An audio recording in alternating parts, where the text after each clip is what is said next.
الحمد للہ وحدہ والصلاة والسلام علی من لا نبی بعدہ۔ استعمار اور نو استعمار کے موضوع پر جو ہم یہاں پر کچھ گفتگویں کر رہے ہیں،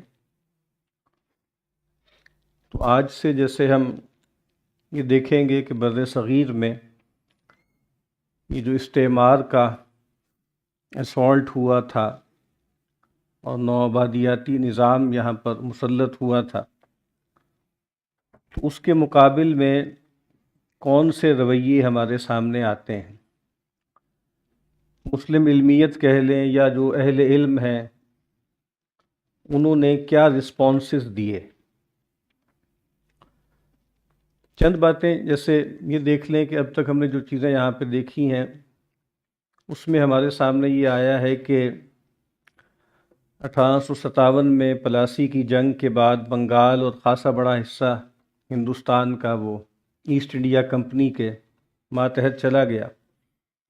پھر آہستہ آہستہ جیسے آپ کہیں کہ انتظام مختلف علاقوں کا وہ کمپنی کے سپرد ہوتا رہا، اور پھر آخری 50-60 سال تو جو بادشاہ تھا دلی میں جو بیٹھتا تھا، وہ بس نومینل تھا، سمبولک سا تھا، بلکہ وہ وظیفہ خوار تھا کمپنی کا، یعنی کمپنی گویا اس کو وظیفہ دیتی۔ اور اس کے بعد 1857 میں جو ایک اٹیمپٹ ہوئی ہے، جنگ آزادی جس کو کہتے ہیں یا غدر جس کو وہ کہتے ہیں، بغاوت، اس کے نتیجے میں براہ راست جو ہے وہ انگریز کی حکومت قائم ہو گئی۔ اور سر سید احمد خان نے بھی جو 3 رسالے انہوں نے لکھے ہیں نا، یہ جو ایک خاص طرح کا جس کو استہزاری لٹریچر بھی کہتے ہیں، اپولوجیٹک، تو ایک جو تھی وہ بغاوت بجنور یا سرکشی بجنور کے نام سے، ایک اسباب بغاوت ہند، اور تیسری کتاب جو خاص طور پر انہوں نے لکھی تھی W ہنٹر کی جو کتاب تھی ہندوستانی مسلمان، اس کے جواب میں دا لائل محمڈنس، یہ تیسری کتاب انہوں نے لکھی۔ اور اس میں انہوں نے جیسے ایک طرح سے ایسٹ انڈیا کمپنی کے جو مظالم تھے، اس کی جو چیرہ دستیاں تھیں، ان کا بھی ذکر کیا، اور یہ ایک لحاظ سے جو ملکہ برطانیہ یا جو تاج برطانیہ ہے، ان کے سپورٹ میں یہ لٹریچر تھا۔ اور گویا یہ جیسے تاج برطانیہ کے لیے برٹش پارلیمنٹ میں جو وہاں پہ لوگ تھے، ان کے لیے بھی ایک سہولت ہوئی کہ ان کے سامنے جو کمپنی کی مظالم تھے یا کمپنی کی جو کرپشن تھی وہ سامنے آ گئی۔ تو اس کا ایک پہلو یہ بھی ہے کہ یہ ایک لحاظ سے گویا ان کی فیسیلیٹیشن بھی ہوئی، سر سید احمد خان نے جو لٹریچر یہ لکھا ہے۔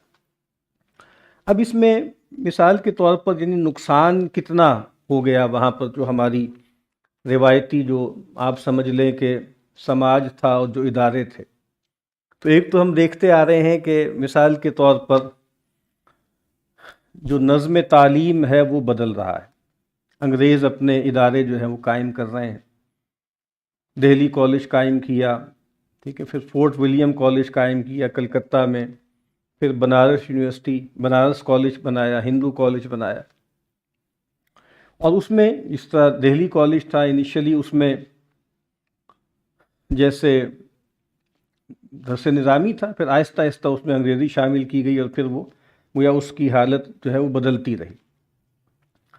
مولانا سندھی کی بہت سی باتیں دلچسپ ہیں، بہت سی۔ تو انہوں نے یہ کہا ہے کہ جو مدرسہ عالیہ تھا یا جو دہلی کالج تھا، یہ اصل میں 2 حصوں میں سپلٹ ہو گیا، اور ایک حصہ جیسے روایتی علماء نے سنبھال لیا اور وہ دیوبند کی شکل میں اس کا ظہور ثانی ہوا، اور اسی کا ایک حصہ جو ہے وہ علی گڑھ کی شکل میں بنا۔ اور وہ تو ٹریس بھی کرتے ہیں، بتاتے ہیں کہ مولانا مملوک علی نانوتوی کے دونوں شاگرد تھے، مولانا قاسم صاحب بھی اور سر سید احمد خان بھی۔ تو انہوں نے تو باقاعدہ یہ لکھا ہے کہ سر سید احمد خان بھی جو ہے وہ ولی اللہ سلسلے ہی کے تھے، یعنی وہ گویا اس کو اون کرتے ہیں۔ اور ان کو ایک کنسرن تھا ان کا، اور وہ کنسرن بہرحال شاید اتنا غلط نہیں تھا کہ یہ جو علی گڑھی جو ساری ٹریڈیشن ہے، ان کو کس نے سنبھالنا ہے۔ یعنی علماء نے اگر اپنے آپ کو الوف کر لیا، ایلینیٹ کر لیا، یا ایک طرح سے آپ کہہ لیں کوارنٹائن کر لیا نا اپنے آپ کو، تو اب ان کا کیا بنے گا، ان کی ذمہ داری کون اٹھائے گا؟ تو انہوں نے کہا کہ میں نے فلاں فلاں کام کیے اور یہ جمعیت بنائی اور فلاں کیا، اور یہ کس لیے کیا تھا کہ یہ جو پڑھے لکھے لوگ ہیں علی گڑھ، ان کے اندر انہوں نے لفظ استعمال کیا ہے کمالی عنصر، اتا ترک جو تھا نا مصطفیٰ کمال، یہ ڈر ہے کہ جو جدید انگریزی ہے یا جدید تعلیم ہے کہیں ان کو بالکل بے دین نہ بنا دے، تو گویا ان کو بھی سنبھالنا ہے، ان کے لیے بھی ہمیں کچھ نہ کچھ کرنا ہے۔ تو وہ چیز جیسے شروع سے چلی آ رہی ہے کہ بھائی ایک جینٹل مین کلاس ہے اور ایک جس کو گریجویٹ کلاس کہتے ہیں، ایک وہ کلاس ہے اور ایک جو ہے وہ علماء کی کلاس ہے۔ اگر ہم آج ہائنڈ سائٹ میں دیکھیں تو آپ کو لگے گا کہ یہ جو جس کو انہوں نے علی گڑھی کلاس کہا ہے، یا جو سو کالڈ ہمارے ہاں جو بھی پڑھے لکھے لوگ تھے، اربنائزڈ اور مڈل کلاس اور پھر آگے ٹیکنوکریٹس، ان کو جو سنبھالا دیا ہے زیادہ تر تو وہ تحریکوں نے دیا ہے۔ مثال کے طور پہ تبلیغی جماعت، اب تبلیغی جماعت بھی ایز سچ ہارڈ کور دینی علم کا تو پروجیکٹ نہیں ہے نا، وہ تو دعوت و تبلیغ کا ہے۔ تو آج بھی آپ دیکھیں کہ بالکل اگر آرتھوڈاکسی پر رہ کر دیکھیں تو گویا انہوں نے ان کو سنبھالا۔ اس کے بعد پھر ان کو کس نے سنبھالا؟ جو بیچ کی راس کے لوگ تھے، مولانا سید ابو الاعلیٰ صاحب مودودی علیہ الرحمہ، ان کے جو تھے، ان کی جو فکر تھی، انہوں نے جو لوگ پیدا کیے، ڈاکٹر صاحب ہیں، پھر اور اس کے بعد جو جدید لوگ ہیں، گویا یہ ہم کہہ سکتے ہیں کہ ان کے اندر وہ والا عنصر پیدا نہ ہونے دینا، جیسے اس کا ایک بڑا ذمہ ان لوگوں نے لیا جو روایتی معنوں میں علماء نہیں تھے، اور انہوں نے، جیسے ابوالکلام بھی اسی میں آتے ہیں، تمہارا لیے بھی ایک پہلو تھا۔ تو میں عرض کر رہا تھا کہ نظم تعلیم جو ہے وہ ڈسمنٹل ہو رہا ہے، اس میں دوئی پیدا ہو گئی، پھر انگریزی زبان 1830 سے انہوں نے آفیشل جو سرکاری زبان ہے، دفتری عدالتی زبان ہے، وہ انہوں نے انگریزی کر دی۔ پھر جو آپ کو معلوم ہے کہ بڑے بڑے جو مطلب جو دینی ادارے تھے، ان کے ساتھ اوقاف تھے، وہ اوقاف اور وہ زمینیں جو ہیں وہ کنفسکیٹ کر دیں، ان کو غصب کر لیا۔ تو یعنی یہ ایک صورتحال ہے۔ پھر آپ کا جو نظام قضا ہے وہ بھی آپ سے جاتا رہا۔ تو یہ وہ ڈینٹ ہے جو پڑ چکا ہے، اور ایک بالکل نئی صورتحال ہے۔ ایک غیر مسلم یورپی قوم جو کہ عیسائی ہے اپنے اوریجن کے اعتبار سے، وہ آپ پر آ کر غالب ہو گئی، اور جس کو ہم فکر کہہ لیں یا فکری پہلو کہہ لیں، اس میں جو اسالٹ ہوا ہے وہ کئی ہے۔ مطلب بیسیکلی آپ کہہ سکتے ہیں کہ 3 pronged اٹیک تھا۔ ایک پہلو سے اورینٹلزم، اورینٹلسٹ کہہ لیں، دوسرے جو تھے وہ مشنریز تھے،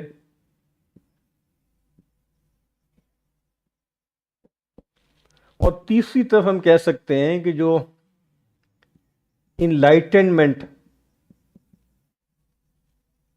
تھاٹ، اس کا بھی ریزیڈیو تھا، یعنی یوٹیلیٹیرینزم۔ جیمز مل یہاں رہا ہے، اس کے بعد جو ہے جان سٹورٹ مل ہے۔ جیمز مل جو ہے وہ تو یہاں رہا، کمپنی کا ملازم رہا، اس نے ہسٹری آف انڈیا بھی ایک کتاب لکھی، اس میں بھی بہت سی باتیں ہیں جو ہندوستان کے بارے میں اس نے کہی ہیں۔ تو ان تینوں کے اندر اینٹائی مسلم جیسے چیزیں شامل ہیں۔ اورینٹلزم تو جو ایڈورڈ سعید نے جو کتاب لکھی اور بالکل پوری طرح اسٹیبلش کر دیا کہ بنیادی طور پر وہ استعمار ہی کا ایک آرم تھا، یعنی امپیریلزم کا ایک آرم تھا۔ اور ٹھیک ہے، ان میں ایسے لوگ بھی تھے جو واقعتاً علم کے جویا تھے، تحقیق کے رسیا تھے اور جاننا چاہتے تھے، اور آج تک بھی بہت سے ایسے لوگ ہیں، لیکن اصلاً وہ ایک ہیجمنی کا اور ثقافتی اجارہ داری کا ٹول تھا، ٹھیک ہے، جس کے ذریعے یہ سب انہوں نے کیا ہے۔ اور مکولے کا وہ جملہ بار بار ہم پڑھتے ہیں، تو اس میں بھی جیسے اس پروجیکٹ کا حصہ ہے۔ پھر اسی کے ذیل میں وہ سویلائزنگ مشن جس کا ہم تذکرہ بار بار یہاں کرتے رہے، اس کا تعلق اس سے بھی ہے، انلائٹنمنٹ کی تھاٹ سے بھی ہے، کہ جیسے کانٹ کے ہاں تصور یہ ہے کہ ہیومینٹی کمنگ ٹو ایج جس کو کہتے ہیں، کہ بھائی انسانیت جیسے بالغ ہو گئی ہے، اور وہ بلوغت سب سے پہلے کہاں پر آئی ہے؟ وہ آئی ہے یورپ میں، ٹھیک ہے۔ اور جیسے میں نے پہلے بھی کہا تھا نا، کوئیول ہسٹری یا کوئیول ٹائم کا تصور، کہ سب ایک وقت میں نہیں رہ رہے، ٹھیک ہے، سب ایک جو ہے وہ زمانی فریم ورک میں نہیں رہ رہے. یورپینز اور زمانے میں رہ رہے ہیں، ایشیائی اور زمانے میں رہ رہے ہیں، افریقنز اور زمانے میں رہ رہے ہیں، ان کے زمانے الگ الگ ہیں. تو یہ سویلائزنگ مشن ہے، اس کا بھی اس میں تھا. پھر مشنریز جو تھے، مشنریز نے جو ہے وہ جو اسالٹ کیا ہے وہ پیغمبر پر کیا خاص طور پر، اور رسول اللہ صلی اللہ علیہ وسلم کی شخصیت کو نشانے پہ رکھا، کیونکہ یہ لوگ ظاہر ہے کہ اللہ کو بھی مانتے ہیں، آخرت کو بھی مانتے ہیں، انبیاء اور رسول کو بھی مانتے ہیں، ٹھیک ہے، اور الہامی کتابوں کو بھی مانتے ہیں. تو ایز سچ آپ کہہ لیں کہ جو ٹیکسٹ ہوتا ہے نا، یعنی ریلیجس ٹیکسٹ، اس کو انہوں نے نشانہ پہ نہیں رکھا، انہوں نے رسول اللہ صلی اللہ علیہ وسلم کی شخصیت کو نشانے پہ رکھا اور بہت عجیب عجیب باتیں کی، اوچھی باتیں کی. تو وہ ہے. اور پھر تیسرا میں نے عرض کیا ہے کہ انلائٹنمنٹ تھاٹ ہے، اس میں بھی اینٹائی اسلامک یا اینٹائی مسلم سٹریمز آپ کو ملیں گی. اور چونکہ یہ جو کولونیلسٹ تھے ہمارے، یہ عیسائی تھے روایتی طور پہ، تاریخی طور پہ، تو مسلمانوں کی اور عیسائیوں کی تو ایک لاگت بازی پرانی چلی آ رہی ہے نا، اور اس میں کروسیڈز بھی ان کی جو کلیکٹیو میموری ہے اور اس کے اندر گویا وہ چیزیں شامل ہیں. اور جو بہت بڑے بڑے نام ہمیں ملتے ہیں ماڈرن ویسٹرن تھاٹ کے، وہ بہت زیادہ ان کے افکار میں زہریلا پن تھا، رسول اللہ کے بارے میں، قرآن کے بارے میں، محمڈنس کے بارے میں، ٹرکس کے بارے میں، عربس کے بارے میں، ٹھیک ہے. تو وہ آئن آلمنڈ ایک صاحب ہیں، ان کی 2 کتابیں ہیں. ایک کتاب کا جو نام ہے وہ ہے history of Islam in German thought, اور لائبنیز سے شروع کر کے نیٹشے تک انہوں نے مختلف تھنکرز کا ذکر کیا ہے. میں نے نام بھی نوٹ کیے تھے، لائبنیز ہے، کانٹ ہے، ہرڈر ہے، گوئٹے ہے، شلیگل ہے، ہیگل ہے، مارکس ہے اور نیٹشے ہے.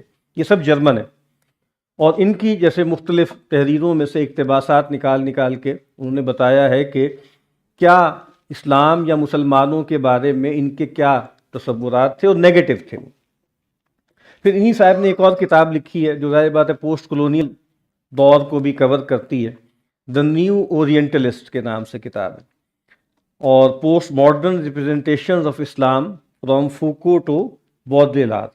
اس میں انہوں نے جو ہے وہ تذکرہ کیا ہے بہت سے لوگوں کا، جس میں فوکو بھی ہے، ڈریڈا بھی ہے، اور اسی طریقے سے یہاں یعنی وہ لے کر آئے ہیں اس کو اپنا یولیا کرسٹیوا بھی ہے، جیجک تک کا ذکر کیا ہے کہ یہ کیسے اسلام کو دیکھتے ہیں، اسلام کا کیسے ذکر کرتے ہیں. تو جیسے بتانے کا مطلب یہ ہے کہ یہ لوگ کون ہیں، یہ تو تھنکرز ہیں نا، انلائٹنمنٹ کے، پوسٹ انلائٹنمنٹ کے تھنکرز ہیں، اور ان کے ہاں بھی جیسے اسلام اور مسلمانوں کے خلاف بہت کچھ ہمیں ملتا ہے. اب اس میں انہوں نے عام طور پر کن کن چیزوں کو موضوع بنایا. ایک موضوع انہوں نے بنایا ہے ماخذات دین کو، دین کے جو ہمارے ماخذ ہیں، یعنی قرآن کو، اس سے بڑھ کر حدیث کو، پھر اس کے بعد سیرت کو، پھر اس کے بعد ایک خاص پہلو سے تاریخ کو. ان کو موضوع بنایا اور ان پر اٹیک کیا. حدیث کے حوالے سے اگر آپ دیکھیں تو اس میں بھی ہمیں مختلف اسٹریٹجیز ملتی ہیں. یعنی ایک حدیث کے حوالے سے انہوں نے مسئلہ اٹھایا مثال کے طور پر اوتھینٹسٹی کا. کچھ جو ہے ان مصنفین نے اوتھینٹسٹی کی بات کی، حدیث کی اوتھینٹک ہے یا نہیں ہے، اور اس کی ٹریڈیشن کیسے چلی ہے، ہسٹوریکلی اس کو دیکھا جائے. پھر کچھ لوگوں نے مسئلہ اٹھایا اتھارٹی کا،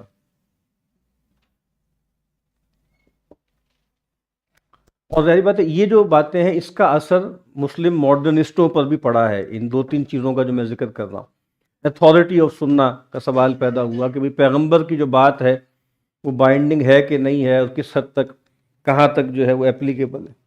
اور تیسرا جو پہلو ہے جو ماڈرن ڈسکورس ہے حدیث کا، اس میں ہرمینیوٹکس ہے کہ اب جو متن ہے اس متن کو کیسے پڑھنا ہے. اور یہ تینوں چیزیں مطلب قرآن کے ساتھ بھی انہوں نے قرآن پر بھی یہ بات اپلائی کیا اور زیادہ حدیث پر اپلائی کی. تو ہرمیونیوٹکس اور جدید جو ماڈرن اسلام ہے اس کے ہاں بھی جو اس کا روز مرہ ہے وہ ہرمیونیوٹکس ہی ہے. تو ہمارے ممدوح جوہر صاحب ہیں وہ بار بار کہتے ہیں کہ جی ہرمیونیوٹکس کی اطلاع ہی نہیں ہے، ہرمیونیوٹکس کا پتہ ہی نہیں ہے ہمارے روایتی علماء کو.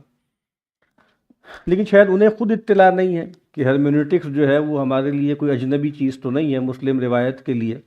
جس کو اصول الفقہ کہتے ہیں وہ بنیادی طور پہ ہرمیونیوٹکس ہی ہیں، ٹیکسٹ ریڈنگ کے اصول ہیں اور بہت پختہ ہیں اور بہت گہرے ہیں. بہرحال لیکن اب جیسے آپ کو بتایا کہ بھئی نئے سرے سے، اور چونکہ ہرمیونیوٹکس کا علم جدید معنوں میں پیدا ہوا ہے، آپ سمجھ لیں کہ 19ویں صدی میں، اور وہ پروٹیسٹنزم کے بعد پیدا ہوا.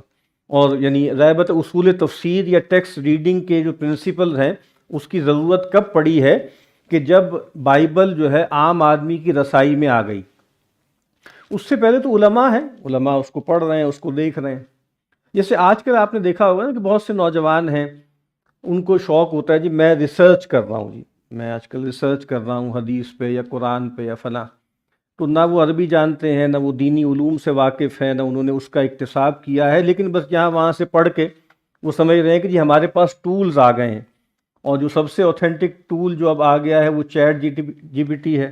سب سے اوتھینٹک ٹول تو وہی ہے دین پر ریسرچ کرنے کا، دین پر تحقیق کرنے کا.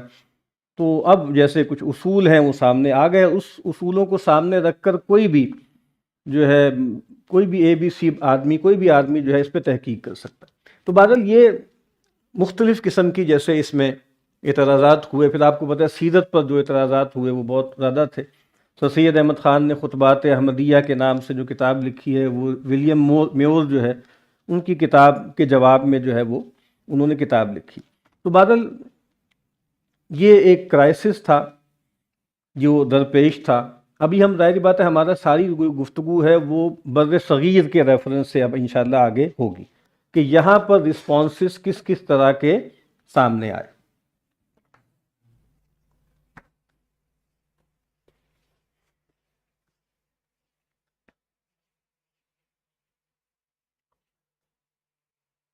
اب جیسے ایک خطہ سا ہم بنا لیتے ہیں کہ آئندہ ہم نے کن کن اشخاص پر جیسے بات کرنی ہے، کچھ گفتگو کرنی ہے. ایک تو یہ ہم دیکھیں گے اگلی جو نشستیں ہیں اس میں کہ سب سے پہلا جو انکاؤنٹر یہاں کے لوکل لوگوں کا ہوا ہے افرنگیوں کے ساتھ، جن کو افرنجی بھی کہتے تھے، یا مغرب کے ساتھ، وہ کیسے ہوا ہے. ٹھیک ہے، تو وہ گویا اس کا جو ژانرا تھا وہ سفر نامے ہیں. 2 سفر نامے اس حوالے سے اہم ہیں. وہ مطلب اور بھی لوگ گئے، لیکن جو 2 سفر نامے چھپتے ہیں ہمارے پاس اویلیبل ہیں ان کے جائزے سے بات شروع کریں گے کہ جب وہ لوگ گئے، بر صغیر کے لوگ یورپ گئے، فرانس میں گئے اور انگلینڈ میں گئے، اور وہاں جا کر انہوں نے جو کچھ دیکھا ہے وہ آ کر انہوں نے بیان کیا. تو اس میں ابو طالب اصفہانی ایک صاحب ہیں،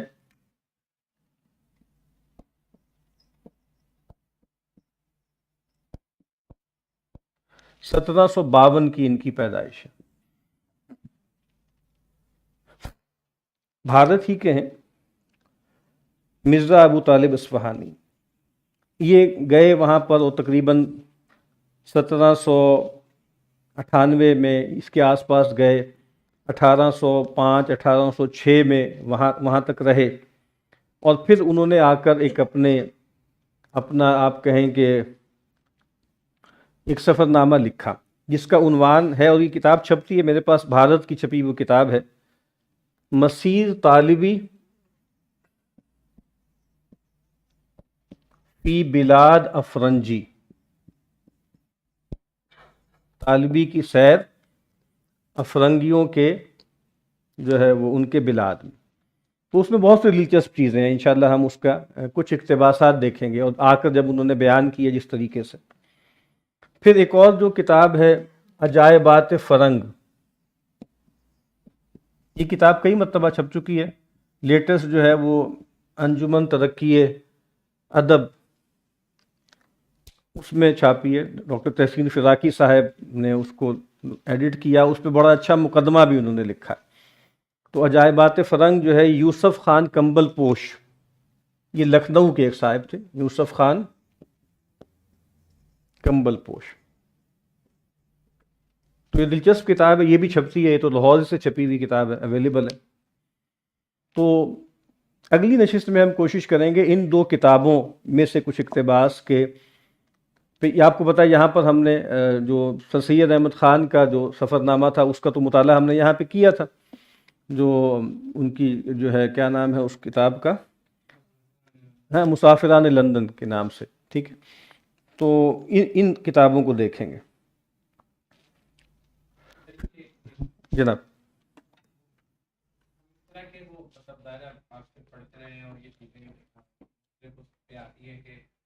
سر سید نے ایسے کیا، دیوبند نے ایسے کیا، اس میں پھر ہم نیچے دیکھتے ہیں کہ جیسے اس کے کیا اثرات تھے، یا صحیح تھے یا نہیں صحیح تھے، جو بھی اس پہ بات کرتے ہیں. لیکن شاید اس پہ بات بہت کم ہوتی ہے کہ مثال کے طور پہ سر سید کی کہ اگر انہوں نے اپنے الہہ عمل اختیار کیا یا دوسروں نے کیا تو غلطیاں تو ہو گئی نا. لاجک کیا ہے اس کے پیچھے؟ یعنی صحیح کیا ہو، مطلب سر سید کو کیا وہ کرتے تو وہ کہا جا سکتا کہ ہاں یہ ٹھیک کیا. یعنی ایک تو یہ ہے کہ انہوں نے وہ غلطیاں کی اور ان سے وہ ساری چیزیں پھر ہوئی، ان سے پھر صحیح ہوئی سارا وہ. لیکن اور دیوبند کے بھی اسی طرح سے، اور باقی بھی ہم جب دیکھتے ہیں تو وہ، لیکن یہ کہ کیا ہونا چاہیے تھا، یعنی اس پہ بھی اگر کچھ. ہاں ظاہر ہے کہ یہ خیر کہنا تو ہم اصل میں ایبسٹریکشن میں کہہ پائیں گے وہ باتیں، کہ ایک لفظ بہت بولا جاتا ہے تاریخ کا جبر. مطلب اگر جتنا بھی الٹا سیدھا کوئی رسپانس آئے کسی چیز کا، کسی ایونٹ کا، ورلڈ ہسٹوریکل کوئی ایونٹ ہوا ہے، تو اس میں جیسا کچھ بھی انسان حرکت کرے تو اس کو کہہ دیا جاتا ہے کہ تاریخ کا جبر ہے، اس کو جسٹیفائی بھی کیا جاتا ہے. لیکن ظاہر ہے کہ دنیا میں خیر کو پھیلانے کا یا کوئی بھی بڑا کام ہمیشہ تاریخ کے جبر کے علی الرغم کیا جاتا ہے، ٹھیک ہے. یعنی ظاہر بات ہے کہ وہ اسٹریم کے ساتھ چلنا تو نہیں ہوتا نا. تو زمانہ بات و نسازت تو با زمانہ ستیز کا جو رویہ، تو ٹھیک ہے اس پر مطلب ہم غور کرتے رہیں گے کہ بھئی اگر اس میں فلاں فلاں چیز ہو جائے. لیکن ظاہر ہے کہ اس کا کوئی اس حد تک تو ٹھیک ہے کہ بھئی تاکہ آج اگر ہم اس کو رسپونڈ کریں تو اس میں ہمیں کن احتیاطوں کو سامنے رکھنا ہے. لیکن یہ اس میں کوئی شک نہیں ہے کہ ایک صورتحال ہوتی ہے، اس میں جو تقاضا ہوتا ہے بعض اوقات سروائیول کا، تو اس کے حوالے سے لا عمل اور ہوتا ہے، اور ایک تقاضا ہوتا ہے کہ بھئی آپ کو حفاظت کرنی ہے کسی چیز کی. کبھی کبھی ایسے لگتا ہے کہ جیسے سارے ہی ٹھیک تھے اپنی اپنی جگہ پہ، اور بس یہ ہے کہ اس میں تھوڑا سا جیسے اوور ڈوئنگ ہو گئی کئی جگہوں پہ. تو یہ مطلب یہ ہونے ہی تھے، یعنی اس طرح کے رسپانسز آنے ہی تھے. اور اس میں زیادہ تو ہمیں بعض اوقات جو پریشانی ہوتی ہے نا، جو روایتی مذہبی طبقے کا جو رسپانس ہے اس کے حوالے سے عام طور پر بات یہ ہوتی ہے کہ بھئی مطلب وہ ٹھیک تھا یا اس میں کوئی مسئلہ نہیں تھا، لیکن بہرحال اس میں بھی کچھ کمزوریاں ہیں جس کو دیکھنا چاہیے، اور جن کمزوریوں کا امتداد ابھی تک جاری ہے، اور جس کے نتیجے میں جو خلیج پیدا ہوئی ہے وہ کسی طریقے سے پارٹی نہیں جا سکی. یعنی مطلب وہ اصحاب کہف کی سنت مولانا مناظر صاحب نے کہہ دیا، ٹھیک ہے اپنی جگہ، لیکن پھر اس کے نتائج نکلے ہیں کچھ. اور جس طرح میں نے عرض کیا ہے نا کہ وہ جو ایک مین سٹریم تھا، مین بلک تھا امت کا، افراد کا، نوجوانوں کا، وہ تو اس سسٹم کے سپرد ہو گیا. اور مطلب آج کے دن تک بھی جو گلا لوگوں کو ہے وہ یہ ہے کہ اس کو کیٹر کرنے کا کوئی بہت زیادہ اہتمام نہیں ہے. جو میں نے عرض کیا جو کیا ہے وہ تحریکوں نے کیا، ان لوگوں نے کیا، ٹھیک ہے وہ اس کے پروردہ تھے، لیکن بہرحال وہ اس سے باہر رہ کر کیا. آج بھی آپ دیکھیں جدید جدید ناموں سے جو ادارے بن رہے ہیں، یوتھ کلب ہے اور مدرار ہے اور فلاں ہے اور فلاں ہے، یوتھ میٹر ہے، تو وہ لوگ ہیں کہ جو بہرحال اس سے تو باہر ہیں، اور وہ جیسے ان سے گفتگو کر رہے ہیں، اس سے مکالمہ کر رہے ہیں. تو یہ جیسے ایک مسئلہ ہے کہ جس کو دیکھنا چاہیے کہ بھئی کیسے کیا جائے. اب اس میں جو ہم چند لوگوں کو دیکھیں گے، چند افراد کو،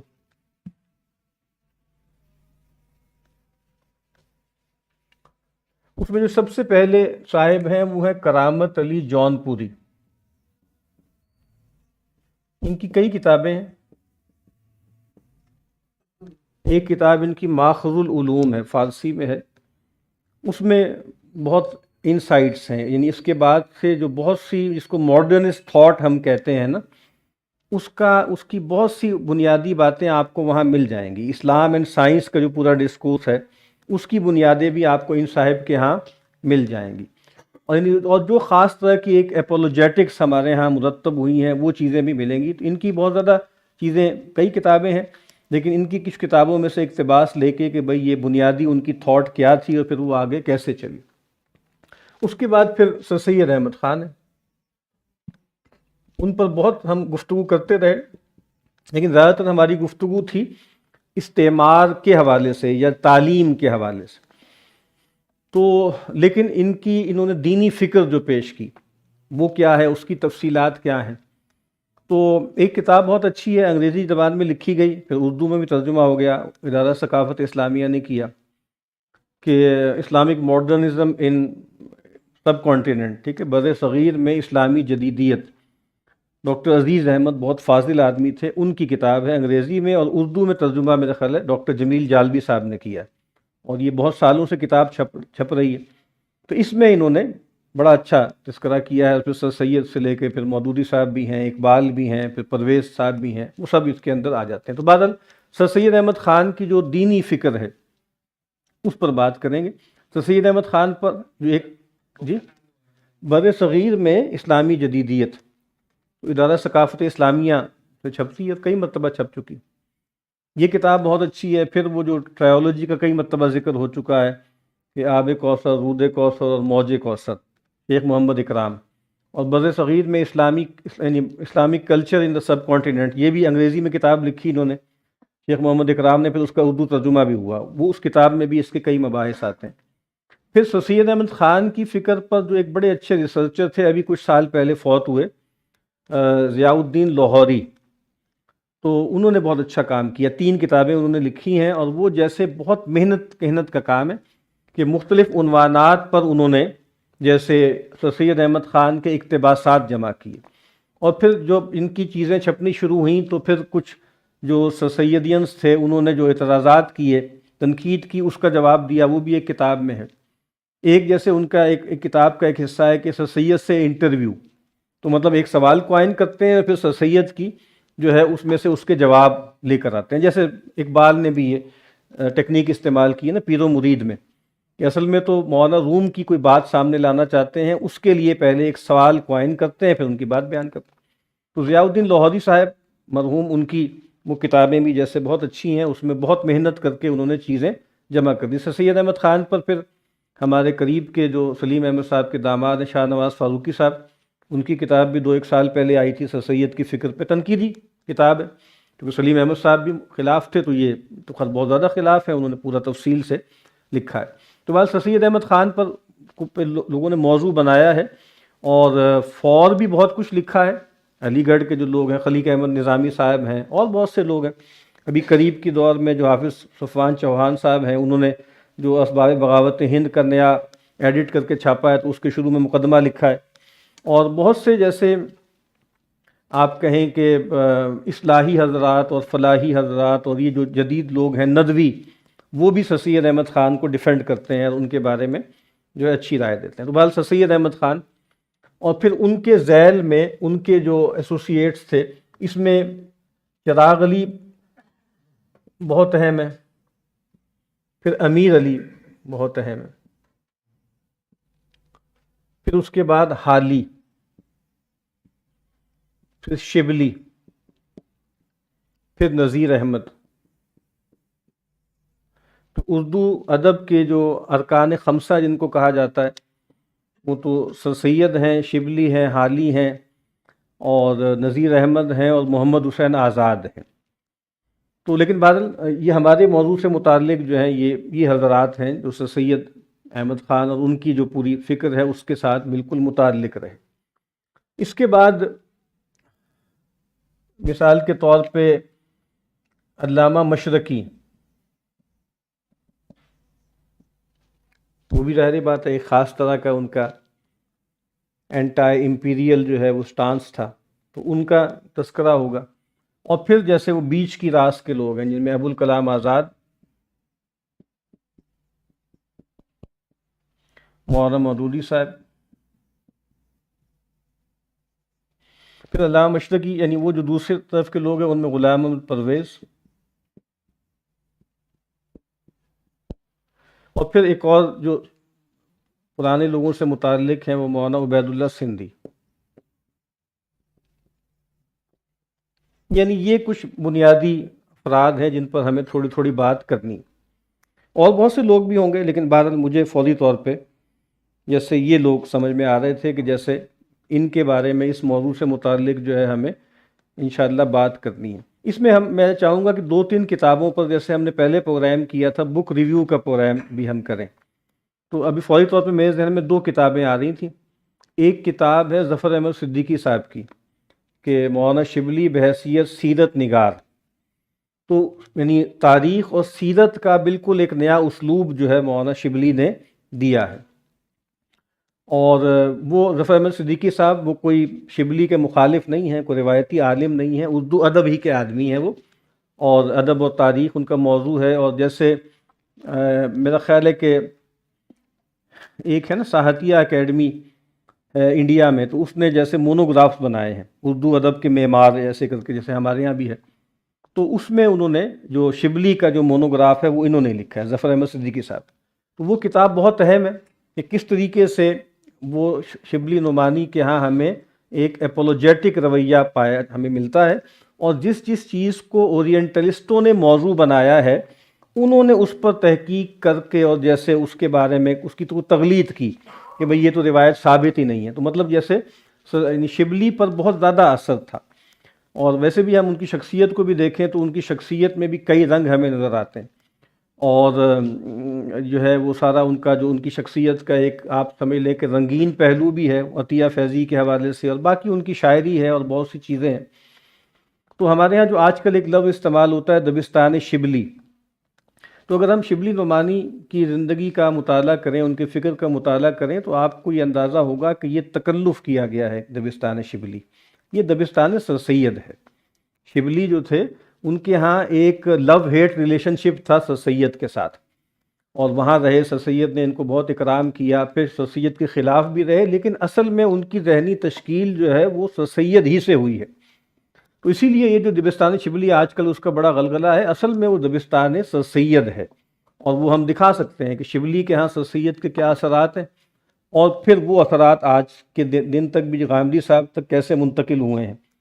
اور یہ بات بہت سے لوگوں نے کہی ہے اور ٹھیک سمجھ میں آتی ہے کہ سر سید احمد خان نے جتنا کام کیا ہے اور جن جن موضوعات پر کلام کیا ہے، اسلامک ماڈرنزم کی جیسے تقدیر لکھ گئے ہیں وہ، یعنی اسلامک ماڈرنسٹ جو کچھ بھی ہے نا، مطلب ان سے باہر نہیں جا سکے زیادہ تر لوگ، اور وہ سارا مال مسالہ آپ کو، چاہے وہ مشرقی ہوں، چاہے پرویز صاحب ہوں، چاہے اقبال کی ہاں بھی کچھ چیزیں ہیں، اسی طریقے سے آگے آتے جائیں تو مولانا شبلی ہیں، اور پھر نیچے آتے جائیں تو ان سب میں آپ کو سر سید کا اثر بہت زیادہ ملے گا، اور ہم وہ دیکھ سکتے ہیں۔ اسی طریقے سے امیر علی بہت پڑھے لکھے آدمی تھے، ان کی جو کتاب ہے اسپرٹ آف اسلام وہ بھی بہت اہم ہے، بلکہ اس پر بھی جیسے الگ سے ایک پورا جیسے بک ریویو کرنا چاہیے کہ یہ جو اسپرٹ آف اسلام جو کتاب ہے اس کے اثرات کس طرح آج تک ہمیں نظر آتے ہیں سیرت نگاری میں، تاریخ نگاری میں، اور فقہ کو اور شریعت کو دیکھنے کا جو ڈھنگ ہے جس طریقے سے انہوں نے نکالا ہے۔ تو ہاں ڈاکٹر فضل الرحمان صاحب وہ تو اگرچہ ایک لحاظ سے پوسٹ کولونیل تھنکر ہیں، تو تھوڑے بعد کے ہیں وہ۔ اب جیسے چارلس کرزمین ہے، اس نے 2 انتھولوجیز بنائی ہیں، ایک انتھولوجی اس نے بنائی ہے لبرل اسلام، اور ایک بنائی ہے ماڈرنسٹ اسلام۔ اس میں تھنکرز کی جو بھی اوریجنل زبان ہوگی اس میں سے، مطلب انگریزی میں ان کے آرٹیکلز لیے ہیں۔ تو جو ماڈرنسٹ اسلام ہے وہ 1840 سے 1940 تک کے لوگ ہیں۔ ایک لحاظ سے ہم اپنے لحاظ سے دیکھیں تو وہ کیا ہے، وہ کولونیل اسلام ہے، کولونیل تھنکرز ہیں۔ ہمارے فلاسفی ڈپارٹمنٹ میں بھی ایک کورس ہوتا تھا، اب اس کی شکل کچھ بدل گئی، ماڈرن مسلم تھاٹ کے نام سے۔ تو اس میں جو تھنکرز پڑھائے جاتے تھے وہ کولونیل ہی تھے، جمال الدین افغانی، محمد عبدہو، ٹھیک ہے، سر سید، اقبال، اسی طریقے سے نامک کمال، اور وہ جو ایک شاعر تھے عاکف، خیر الدین تونسی، وغیرہ وغیرہ۔ تو یہ جو لوگ ہیں یہ بنیادی طور پر کیا ہیں، کلونیل تھنکرز ہیں. پھر جو انہوں نے لبرل اسلام بنایا ہے وہ 1940 کے بعد، اگر ہم اپنے نقطۂ نظر سے دیکھیں تو پوسٹ کلونیل جو تھاٹ ہے، اور اس میں جیسے وہ فضل الرحمان بھی ہیں اور لوگ بھی ہیں. اور بالکل آخری جو آرٹیکل ہے لبرل اسلام کی جو انتھولوجی ہے وہ ڈاکٹر شبیر اختر کا ہے، کہ انہوں نے بھی ان کو جیسے لبرل اسلام میں ڈالا ہے. اور انہوں نے کرزمین نے اقبال کو جو ہے وہ ماڈرنسٹ اسلام کے اندر ڈالا ہے، اس کے اندر جو ہے وہ ذکر کیا. اور اس میں ظاہر اقبال کا تو ذکر آیا ہی نہیں، یعنی علامہ اقبال ظاہر بہت اہم آدمی، تو گویا ان پر بھی انشاءاللہ ہم دیکھیں گے. اور یہ ایک لحاظ سے آپ دیکھ لیں کہ ہم بات تو کر رہے ہیں کلونیل، ہمارا کلونیلزم موضوع ہے، لیکن اصل میں جو ماڈرنسٹ اسلام ہے وہ اسی کے رسپانس میں سامنے آیا نا. تو جیسے ماڈرنسٹ اسلام کیا ہے یا اسلامی جدیدیت کیا ہے، اس پر ہم انشاءاللہ کئی نشستوں تک بات یہاں کریں گے. تو یہ عرفان صاحب ذرا دے دیجئے ان کو ہینڈ آؤٹ. کوئی سوال کسی نے کرنا ہے، کوئی تبصرہ کرنا ہے تو کر لیں، پھر آگے چلتے ہیں جناب. کہ اصل میں جو قرآن یہ مسلمان اور عیسائی ان کے آپس میں پہلے تھوڑی بہت اختلاف یا کشمکش رہی ہے. ہاں جی جو قرآن مجید میں ہے کہ آپ کے سب سے جو قریبی ہیں وہ عیسائی. ہاں جی. دوسرا وہ جب آپ نے کہا کہ بائبل میں جو آیا عام لوگوں کے ہاتھوں میں آتی ہے بائبل، اس کی وجہ سے وہ بائبل میں، لیکن جو بائبل میں ایک چیز ہے کہ ہی کی جگہ فیمنزم جو ہے، فیمنزم انہوں نے شی کو ختم کر دیا اور اس کی جگہ ہی لے. ترجمے کے اندر بات کر رہے ہیں. اچھا. ترجمے کے اندر ہی شی کو ختم کر کے پرسن لے آئے، تو یہ فیمنزم کمیونٹی ہے. تو یہ جو ہے عام لوگوں کا تو نہیں ہے، یہ ان کے جو بڑے خاص قسم کے پیڑ ہیں میرے خیال سے ان میں بھی یہی کام ہے. پہلی بات جو آپ نے کہی ہے کہ بھائی قرآن مجید نے تو یہ کہا ہے کہ لَتَجِدَنَّ أَقْرَبَهُمْ کیا ہے مودتاً، کہ بھائی مودت میں تم سب سے زیادہ قریب پاؤ گے ان لوگوں کو جنہوں نے یہ کہا کہ ہم نصارہ ہیں، عیسائی. دیکھیں وہ یہود اور نصارہ کے حوالے سے ایک کمپیریزن تھا. اب اصل میں جس کو ہم جدیدیت کہتے ہیں، اور اس میں خاص طور پر جو نقب لگائی گئی ہے عیسائیت کے اندر مارٹن لوتھر کے ذریعے، مطلب وہ کوئی سازش نہیں تھی، وہ ایک خاص طریقے سے ہوا. اس کے بعد مطلب سود کو بھی حلال کر لیا گیا، اس کے بعد یہودیوں کو بھی آہستہ آہستہ فارغ خطی دے دی گئی، اور یہود کو گویا سیدنا مسیح علیہ السلام کے قتل سے بھی جیسے انہوں نے معافی دے دی. یہ بعد کی ڈیولپمنٹس ہیں. اور اب جیسے بہت سے کرسچنز ایسے ہیں جو جیوز سے زیادہ بڑھ کر، جیسے وہ زائنسٹ ہیں، ٹھیک ہے، اور وہ کرسچن زائنسٹ کہلاتے ہیں. تو ایک تو پہلو وہ ہے کہ قرآن مجید کی جو اس وقت یہود اور نصارہ کا کمپیریزن تھا، اس میں کہا گیا ہے کہ عیسائی قریب تر ہے. اس کے بعد ایک تو میں نے عرض کیا ہے کہ پروٹیسٹنٹ ریفرمیشن کا اثر ہوا ہے، اور دوسرا اثر پھر انلائٹنمنٹ کا ہوا ہے، جس کا آپ ذکر کر رہے ہیں، فیمنسٹ. تو مطلب یعنی وہ جو آپ سمجھ لیں کہ جو پوپ ہے یا کیتھولکس ہیں، تو کیتھولکس تو ان کی ہاں تو ایک اتھارٹی ہے نا، تو وہ تو ماڈرنزم سے آج بھی لڑ رہے ہیں، آج بھی اس کے خلاف کھڑے ہوئے ہیں. زیادہ تر جو کرسچینٹی میں ماڈرنزم آیا ہے وہ پروٹیسٹنٹس کے ذریعے آیا ہے، اور امریکہ بھی اور انگلینڈ بھی آپ کو پتہ ہے کہ وہ ویسپ کہلاتا ہے، وائٹ اینگلو سیکسن پروٹیسٹنٹس. تو وہاں پر وہ لوگ ہیں، لیکن وہاں پر بھی مطلب جو پروٹیسٹنٹس کے بھی اکثریتی فرقے وہ مطلب اینٹائی ہیں فیمنزم کے، ٹھیک ہے، وہ LGBTQ کے بھی خلاف ہیں، وہ ٹرانسجنڈرزم کے بھی خلاف ہیں. ان میں لوگ ہیں جو بہت سے جدید چرچ ہیں، چونکہ وہاں اتھارٹی کوئی نہیں ہے نا، مطلب ہر آدمی کا اپنا ایک چرچ ہے، اور مطلب ایک جیسے پھر ٹیلی ایونجلسٹ آ گئے جنہوں نے ٹی وی کو استعمال کیا، اور بہت بڑے بڑے ان کے چرچ ہیں، اور جیسے کنسرٹ کی طرح کا ان کا چرچ ہوتا ہے، اس کے ذریعے ہوا ہے. تو سٹینڈرڈ جو بائبل ہے، وہ جو کیا کہلاتی ہے، ولیم کیا ہے جیمس کی، ولیم جیمس نہیں ایک ہے نا جو جیمس کی جو بائبل کہلاتی ہے، جو اس کا سٹینڈرڈ کنگ جیمس ورژن، تو اس کے اندر آج تک وہ جو پرانی زبان ہے وہی چل رہی ہے. زبان انہوں نے تبدیل نہیں کیا، یہ جو پروٹیسٹنٹس وغیرہ ہیں انہوں نے تبدیل کیا. جی اور کوئی سوال نہیں؟ یہ ابھی بھی ہمارے اردو لٹریچر میں جو پڑھایا جاتا ہے اس میں یہی ماڈرنسٹ ہے میرے خیال سے، ایسا ہی ہے میننگ، اور یہ اسی پروجیکٹ کا حصہ ہے. ہاں حصہ نہیں، اب اصل میں دیکھیں نا، یعنی اردو ادب میں کہ جو معمار ہیں وہ سب کے سب اسلامک ماڈرنسٹ تھے.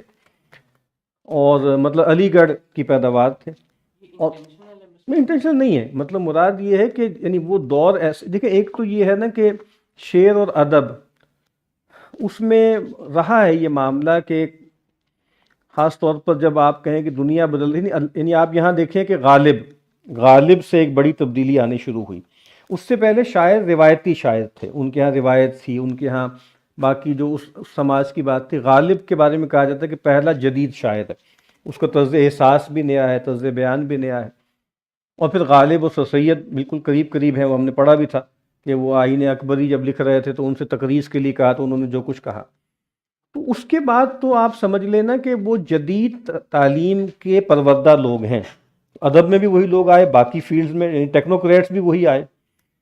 اور اس کے بعد پھر ان کے اندر آپ کو پتہ ہے 20ویں صدی میں 1917 میں جو رشین ریولوشن آیا، اس کے بعد پھر بر صغیر میں ایک نئی سٹریم داخل ہو گئی، وہ لیفٹ کی تھی، وہ مارکسسٹ تھی. پھر ترقی پسند لوگ آ گئے. پھر اسی دوران میں پہلی ربع میں فرائڈ کے نظریات آ رہے ہیں، ٹھیک ہے، اور مطلب سٹریم آف تھاٹ کے تذکرے ہو رہے ہیں، اور جناب جنس کا بیان ہو رہا ہے. اور پھر وہاں بحث چل پڑی ادب برائے ادب اور ادب برائے زندگی کی. لیکن یہ سب لوگ سیکولر ہیں. پھر اس کے مقابل میں اسلامی ادب کی کچھ لوگوں نے بات کی کہ جی اسلامی ادب ہمیں بنانا ہے، کیونکہ ادب جو ہے وہ ایسے لگ رہا تھا کہ جیسے بہت زیادہ سیکولر ہو گیا ہے. اور مڈرنٹی کا اثر تھا نا، کہ مڈرنٹی نے آ کر کیا کیا ہے کہ ہر شعبے کو الگ الگ کر دیا، فریگمنٹیشن ہو گئی نا. پہلے ایک سیکریٹ کینوپی کے نیچے تھا جو کچھ بھی تھا، چاہے ادب ہو، چاہے فلسفہ ہو، چاہے سماجی علوم ہو، جو کچھ بھی ہو. اب کیا ہے کہ ہر ڈسپلن اپنی انڈیپینڈنس کی بات کر رہا ہے.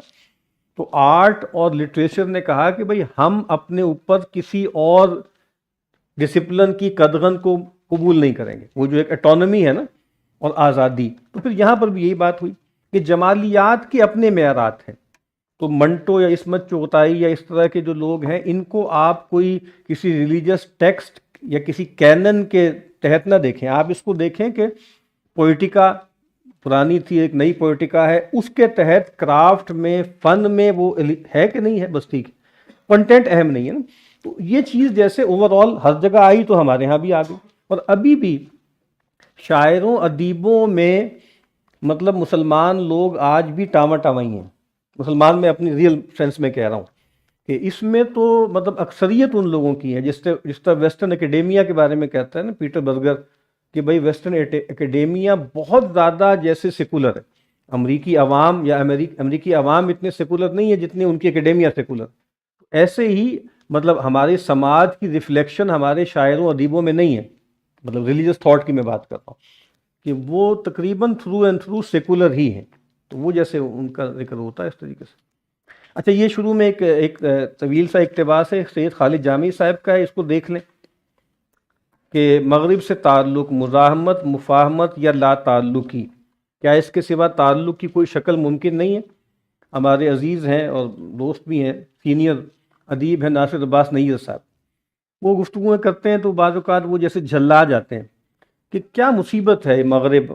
تو کیا مغرب کے فور اور اگینسٹ ہی ہم نے، یا مڈرنٹی کے فور اور اگینسٹ ہی ہم نے کوئی بات قائم کرنی ہے، یا ہم کوئی انڈیپینڈنٹ بھی کوئی بات کر سکتے ہیں، جان چھوڑ دیں اس کی؟ تو اب یہ بظاہر کہنے میں بات آسان ہے لیکن اتنی آسان نہیں ہے. یعنی ان کی اپنی تھاٹ میں، ان کی اپنی تحریروں میں ہم دکھا سکتے ہیں نا کہ کس طرح مغرب کا اثر جو ہے تھرو اینڈ تھرو ہمیں ملتا ہے. تو کہنے میں بہت آسان ہے کہ بھئی کیا ہم اس سے ٹرانسینڈ نہیں کر سکتے؟ تو دیکھیں ہر انسان ابن الوقت ہوتا ہے، خاص معنوں میں اپنی وقت کے اندر ہوتا ہے، ٹائم اینڈ سپیس میں. تو یہ تو پیغمبر ہوتا ہے نا جس کو اللہ بناتا ہے، اللہ گائیڈ کرتا ہے. انسان تو اپنے پیش و عقب سے متاثر ہوتا ہے، اور انسان کی فکر میں ایوولوشن بھی ہوتی ہے. اللہ کے ہاں ظاہر ایوولوشن نہیں ہے، پیغمبر پر وہی اس کی طرف سے آتی ہے، اس وجہ سے اس کے ہاں بھی ایوولوشن نہیں ہے. ٹھیک ہے. تو بہرحال کہتے ہیں کہ جی مذہب دنیا کو بدلنے آتا ہے، خود کو دنیا سے ہم آہنگ کرنے نہیں آتا. یہ بنیادی بات ہے. تو اگر مذہب کو دنیا کے مطابق بنانا ہے تو پھر دین کی ضرورت ہی کیا ہے؟ جی پہلا لائن ہے جو بھی آپ نے پڑھی ہے، بس اس کو بھی یہ بھی اوور سمپلیفیکیشن نہیں ہے. مطلب مذہب دنیا کو بدلنے آتا ہے، دنیا میں ہر چیز کو مذہب نہیں بدلتا. جو چیز اس کو لگتا ہے کہ اسے ہمیں اس کے روایت کے خلاف ہے یا کچھ سمجھنے کہ اللہ تعالیٰ کی طرف سے جو بنیادی اصول ہیں اس کے خلاف ہے، اس کو بدلنے آتا ہے اور بہت ساری چیزوں کو فوراً بدل دیتا ہے، بہت ساری چیزوں کو جیسے میں غلامی تھی تو اس کے اصول بنا دیے کہ ٹھیک ہے ایسا ایسا ختم ہو جائے، کچھ کو گوارا کیا، کچھ کو مطلب یہ ایک تو یہ بات اس کا پہلا حصہ ہو گیا، اور دوسرا یہ ہے کہ خود کو دنیا سے ہم آہنگ کرنے نہیں، اس کو بھی کیا کیٹیگوریکلی نہیں کہا جا سکتا، بہت سمپلیفائڈ معنی میں تو کہا جا سکتا ہے، لیکن اگر ہم یہ کہیں کہ بالکل ہم آہنگ کرنے نہیں آتا تو پھر وہ دوسرے ٹائم اسپیس کے رولے دوسرے شروع ہو جائیں گے، مطلب پھر مذہب کی ریلیونس آنا مشکل ہو جاتا ہے اس سے. صحیح. مطلب کیا ہے کہ ایسا کہ جیسے مطلب میں جس طرح سے دیکھیں اس میں ایشو تو یہ ہے نا کہ اگر تو آپ جو جس کو ہم کہتے ہیں نا کہ جو پہلے انسان کی بات کریں تو ان کے ہاں تو یہ دوئی نہیں تھی، کان الناس امتم واحدہ، لیکن فاختلفوا، اس میں رائبت محذوف ہے، فبعث اللہ النبیین. تو دیکھیں پہلے رسول جب آئے ہیں تاریخی طور پہ تو وہ اپنے زمانے میں ہیریٹک تھے، اپنے زمانے میں وہ لوگ کہ جو فری تھنکنگ کی باتیں کرتے ہیں یا رد تقلید کی باتیں کرتے ہیں، وہ یہ آرگومنٹ بلڈ کرتے ہیں کہ پیغمبر اگر جو ہے وہ مقلد ہوتے یا پیغمبر جو ہے وہ یس مین ہوتے یا پیغمبر کنفارمسٹ ہوتے تو کبھی دنیا میں تبدیلی نہیں آتی. اب سیدنا نوح سے دیکھ لیں، مطلب وہ پہلے رسول ہیں، یہ تو ہمیں پتہ ہے تاریخی طور پہ، اور ان کے زمانے میں آپ دیکھ رہے ہیں کہ آرڈر بدل چکا ہے، توحید سے شرک پہ آ چکا ہے اور شرک کا غلبہ ہو چکا ہے. اگر آپ اس طریقے سے دیکھیں تو ایسے لگتا ہے کہ جیسے مطلب جو اب پیغمبر جب آئے ہیں تو پیغمبر جو جس دور میں آئے ہیں، جن حالات میں آئے ہیں، وہاں پر بھی ان کے لیے کنڈیوسو تو نہیں تھا. ایک شخص کھڑا ہو کر کہہ رہا ہے، اس سے کہا جا رہا ہے کہ وَرَبَّكَ فَكَبِّرْ. تو میرا خیال ہے اس لحاظ سے اگر آپ اس کو دیکھیں تو مجھے ایسے لگتا ہے کہ یہ بات ٹھیک ہے. باقی دنیا بھی رہبت اللہ کی بنائی ہوئی ہے، ٹھیک ہے، اور بس یہ ہے کہ چونکہ تکوین اور تشریح کا بھی ایک فرق ہے نا، تو ہم جس آرڈر میں رہتے ہیں، جو خدا جس سے مخاطب کرتا ہے وہ تشریح کا آرڈر ہے، ٹھیک ہے، اس میں فلاں فلاں چیزیں ہیں جن کو آپ کو دیکھنا ہے. تو میرا خیال ہے کہ یہ ٹھیک بات ہے. بات اوور سمپلیفیکیشن تو ہو سکتی ہے، یا حسرتاً علی العباد ما یأتیہم من رسول الا کانوا بہ یستہزئون. تو قرآن مجید بھی پڑھ جائیں تو ایسے ہی لگتا ہے کہ موکری کی ہے، لوگوں نے جو ہے پیغمبروں کا مذاق اڑایا. یہاں تو اصل میں بتایا جا رہا ہے نا کہ وہ جو دو منہج ہیں کہ زمانہ باتنا سازت تو بعض زمانہ بساز ہے دین کا مقصود، یا بعض زمانہ ستیز ہے، تو وہ یہ ہے. تو اب کہہ رہے ہیں جی تمام کتابوں میں پیغمبر کا تذکرہ ہے، اطلاعات ہیں، بدھ مت میں بھی اور جو ہے وہ ہندوازم میں بھی پیشن گوئیاں موجود ہیں، لیکن اہل کتاب ہوں یا دوسرے مذاہب ہوں وہ اسلام کے اس مقام کو تسلیم نہیں کرتے. تو ایک آویزش جو ہے وہ چلتی آ رہی ہے، اور ستیزہ کار رہا ہے ازل سے تا امروز، چراغ مصطفی سے شرار بو لہبی. تو اب اس کے بعد اس میں ایک اضافہ ہوا ہے، ٹھیک ہے، یعنی آپ سمجھ لیں 15ویں 16ویں صدی سے اس میں ایک اضافہ ہو گیا ہے وہ لبرل تھاٹ کا، انلائٹنمنٹ کی تھاٹ کا، بے خدا تہذیب کا. اور اس وقت جو دنیا میں تہذیب کا غلبہ ہے وہ اصلاً کسی مذہب سے اپنے آپ کو سبسکرائب نہیں کرتی، اگرچہ اس میں پیچھے چیزیں مکس ہوئی ہوئی ہیں، لیکن اصلاً وہ انکار کرتی ہے اس سے. وہ ایک سیکولر آرڈر ہے، ٹھیک ہے، جو اس کے خلاف ہے. تو اب وہ مطالبہ یہ ہے کہ مسلمان اپنے مذہب کی اس تعبیر کو بدلیں کہ اسلام اپنے دائرے سے باہر کسی شے سے مفاہمت نہیں کر سکتا، اور یہ کہ اسلام غالب آنے کے لیے آیا. یہ بات قابل قبول نہیں ہے، یہ بات قابل قبول نہیں ہے. الحق ہونے کا کلیم آپ کو واپس لینا ہوگا، اس سے آپ کو پیچھے ہٹنا پڑے گا. تو آپ کہیں گے ٹھیک ہے یہ سچائیوں میں سے ایک سچائی ہے، اور انکلوسیوزم اس کی طرف آپ کو جانا ہوگا. اس کے مختلف نام ہیں، ڈائیورسٹی ہے، پلورلزم ہے، ملٹی کلچرلزم ہے، ٹالرنس ہے. اب یہ جیسے اس کا نارم ہے. تو اور غلبے کی بات آپ ختم کریں، یعنی ظاہر بات یہ کوئی بات نہیں ہے، مطلب غلبے کی بات ہم کریں گے، یعنی یا تو یہ ہونا کہ آپ غلبے کی بات چھوڑ دیں، غلبے کی بات آپ کرتے چلے جا رہے ہیں، اور بات کیا کرنی ہے آپ عمل کر رہے ہیں اس پہ، لیکن کسی اور کو آپ یہ حق نہیں دیتے. تو اب وہ کہتے ہیں مسلمانوں میں سے بھی ایسے ہیں جو یہ کہتے ہیں کہ نہیں یہ بات ہی غلط ہے، کہ ایسی کوئی چیز ہی نہیں ہے. مثال کے طور پہ غامدی صاحب ہیں، انہوں نے کئی سال پہلے یہ کہہ دیا کہ یہ تو تاریخ تھی، تاریخ کے ادوار تھے. ایک دور تھا جس میں بنی اسماعیل کا غلبہ تھا وہ دور ختم ہو گیا ہے، اب دنیا کے خاتمے تک بنی اسرائیل کا غلبہ رہے گا، اس کے ساتھ جو بھی متوسلین ہیں وہی رہیں گے، اور بس اب وہ جو فاتح ہے وہ اس کی فتح برقرار رہے گی۔ اور انہوں نے تو یہ بھی کہا نا کہ بڑی ہمارے لیے خوش قسمتی ہے کہ پہلے فاتحین بڑے باربیرک تھے اور بڑے جناب سیوج قسم کے تھے، تو جو موجودہ فاتح ہے امریکہ وہ بہت ہی مہذب فاتح ہے، بہت مہذب فاتح ہے، اللہ کا کرم ہو گیا، جیسے سید نے کہا تھا نا کہ اللہ کا کرم ہوا ہم پر کہ ہم ایسے یعنی بر صغیر جو ہے وہ ایک یتیم نہیں بلکہ کیا تھی، ایک یعنی بڑھیا بیوہ کی طرح تھی، اس کو جو ہے ایک بر مل گیا، تو اللہ کا شکر ہے کہ بھئی ہمیں بھی امریکہ جیسا ایک مہذب فاتح اللہ نے عطا کیا۔ اچھا جی، تو کفر اور ایمان میں اب کوئی فرق نہیں ہے، ایمان نے کفر کی زبان سیکھ لی ہے۔ اب کہتے ہیں 3 رویے ممکن ہے، تصادم، مفاہمت یا لا تعلقی۔ کہتے ہیں کہ تصادم کی بنیاد جذباتیت پر نہیں ہونی چاہیے، مفاہمت مفادات کے لیے نہ ہو، لا تعلقی ہو تو اس کی بنیاد بے حسی نہیں ہونی چاہیے۔ یہ اہم جملے ہیں کہ تصادم کوئی جذبات نہیں ہے، جیسے وہ برنارڈ لوئس نے آرٹیکل لکھا تھا نا کہ دا روٹس آف مسلم ریج، اور اس میں پہلی مرتبہ اس نے وہ فریز استعمال کیا تھا جس کو ہنٹنگٹن نے اٹھا لیا تھا، کلیش آف سویلائزیشن والا، اس آرٹیکل میں اس نے 91 وغیرہ میں یہ آرٹیکل لکھا تھا۔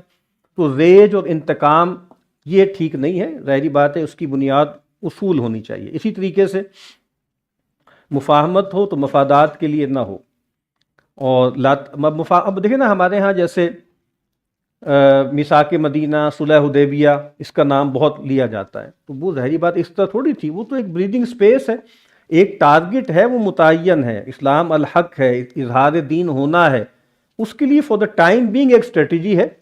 جیسے مولانا وحید الدین خان مرحوم، ان سے بھی جو اختلاف ہمیں ہوتا ہے وہ یہی ہوتا ہے کہ بھائی انڈیا میں جو مسلمانوں کے لیے احوال تھے، جو حالات تھے، آپ ایز اے اسٹریٹجی کہیں کہ اعراض کریں، صبر کریں، بالکل ٹھیک ہے، لیکن آپ اس کو نارمیٹو دین بنا دیں، آپ اس کو کہیں کہ بھئی جہاد تو ہوتا ہی جو ہے دفاعی ہے، اور بس اب جیسے اسی پر آپ کو اکتفا کرنا ہے، تو یہ بات غلط ہے۔ یعنی آپ بیانیہ تو نہ بدلیں نا، آپ ٹھیک ہے بھئی ایک خاص وقت میں آ کر آپ ایک تدبیر بتا رہے ہیں کہ بھئی اس طریقے سے ٹیکل کرو، معاملات سے نکلو، اور اسی طریقے سے جو ہے وہ لا تعلق کی بے حسی کی بنیاد پر نہیں ہونی چاہیے۔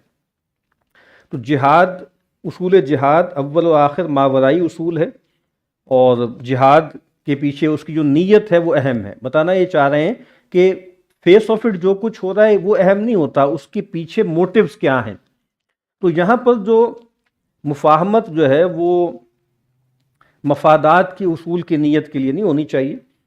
تو کچھ لوگ ایسے ہیں جو کشمکش سے اپنے آپ کو علیحدہ کر لیں، لیکن علیحدگی کی غایت یہ ہونی چاہیے کہ الگ رہ کر اسلام اور مسلمانوں کو زیادہ فائدہ پہنچا سکتے ہیں، یعنی بے حسی نہیں ہے۔ مطلب وہ جو اصحاب، اسی لیے مطلب مجھے تو کبھی بھی وہ سینس نہیں کرتا، یعنی اصحاب کہف والا جو انالوجی ہے مولانا مناظر احسن گیلانی نے التذکیر بصورت الکہف میں نقل کی ہے، لیکن وہ ٹھیک نہیں لگتی۔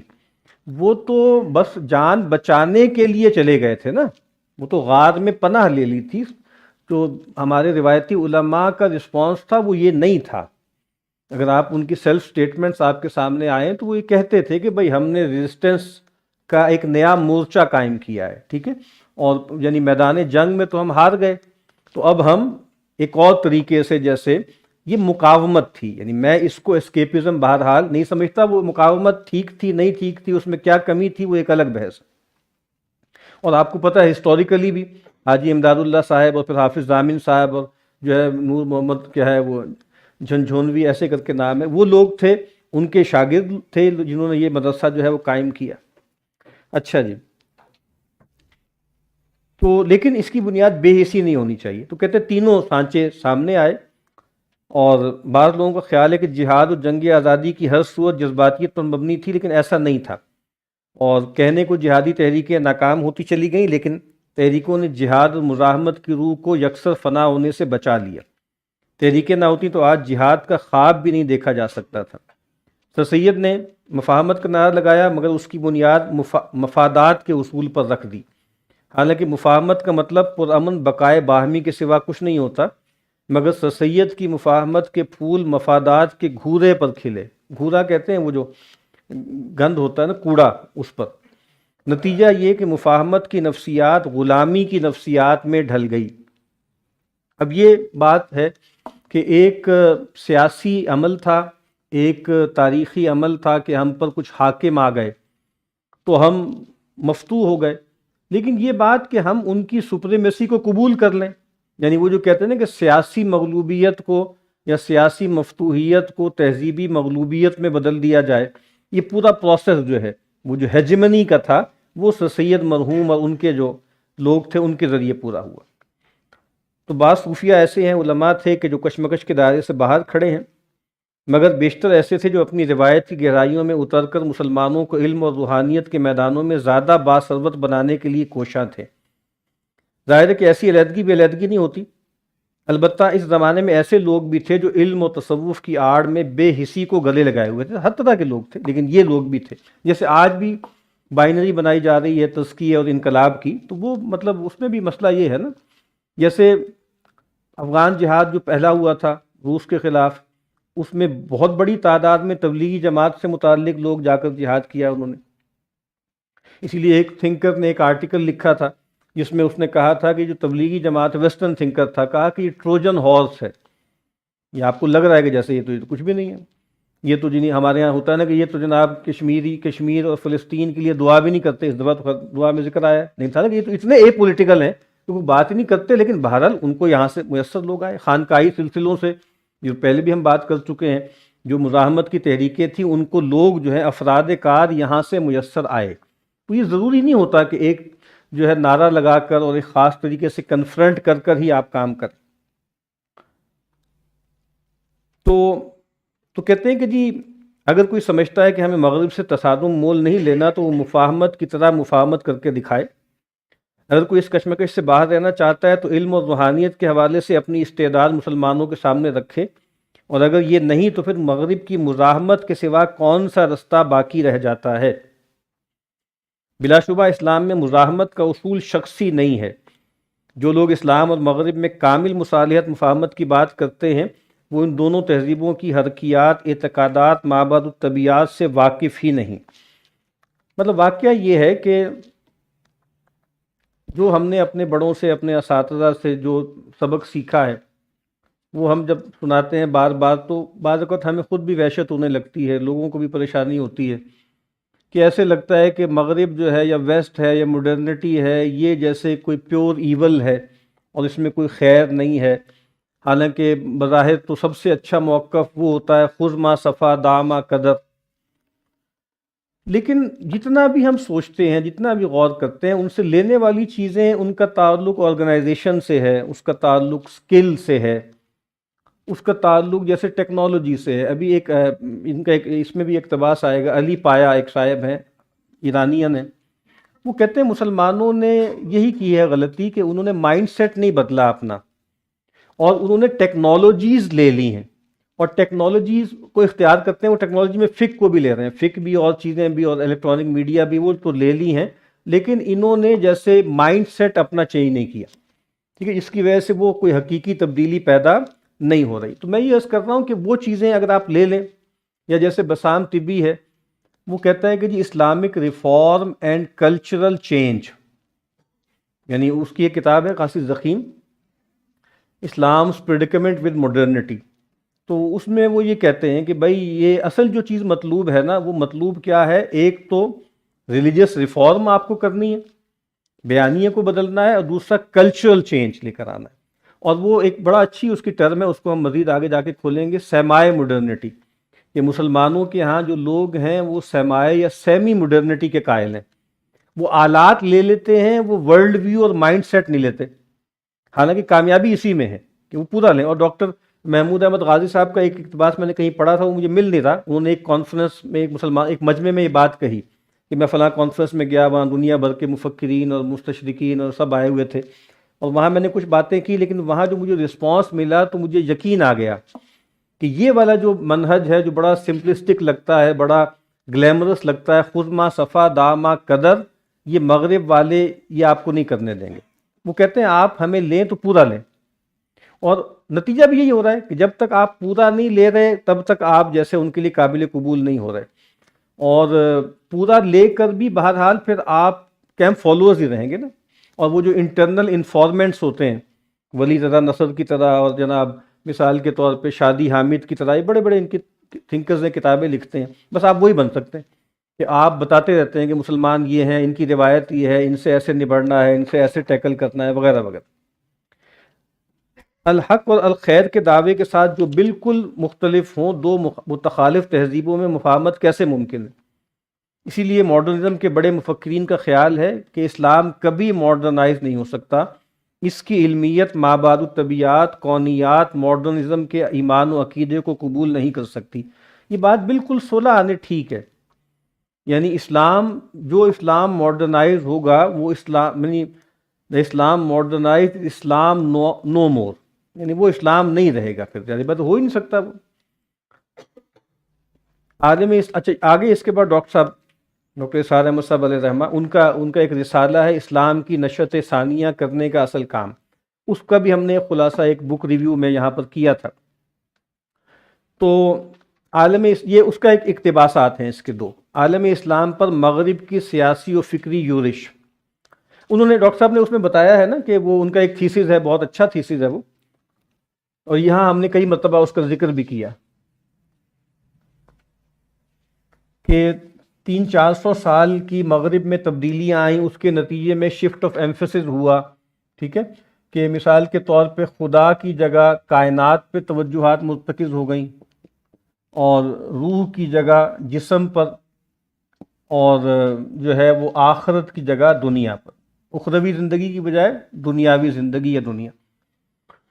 تو اب جب انہوں نے فوکس کیا کائنات پر، اس کو تسخیر کائنات، فرانسس بیکن کا تصور، پھر انسانی جسم، تو بڑے بڑے کارنامے انہوں نے کی، تو پھر وہ نو تسخیر شدہ قوتوں سے مسلح ہو کر آئے اور چھا گئے، اور وہ حکومتیں جو ہے گھروندوں کی طرح بہتی چلی گئیں۔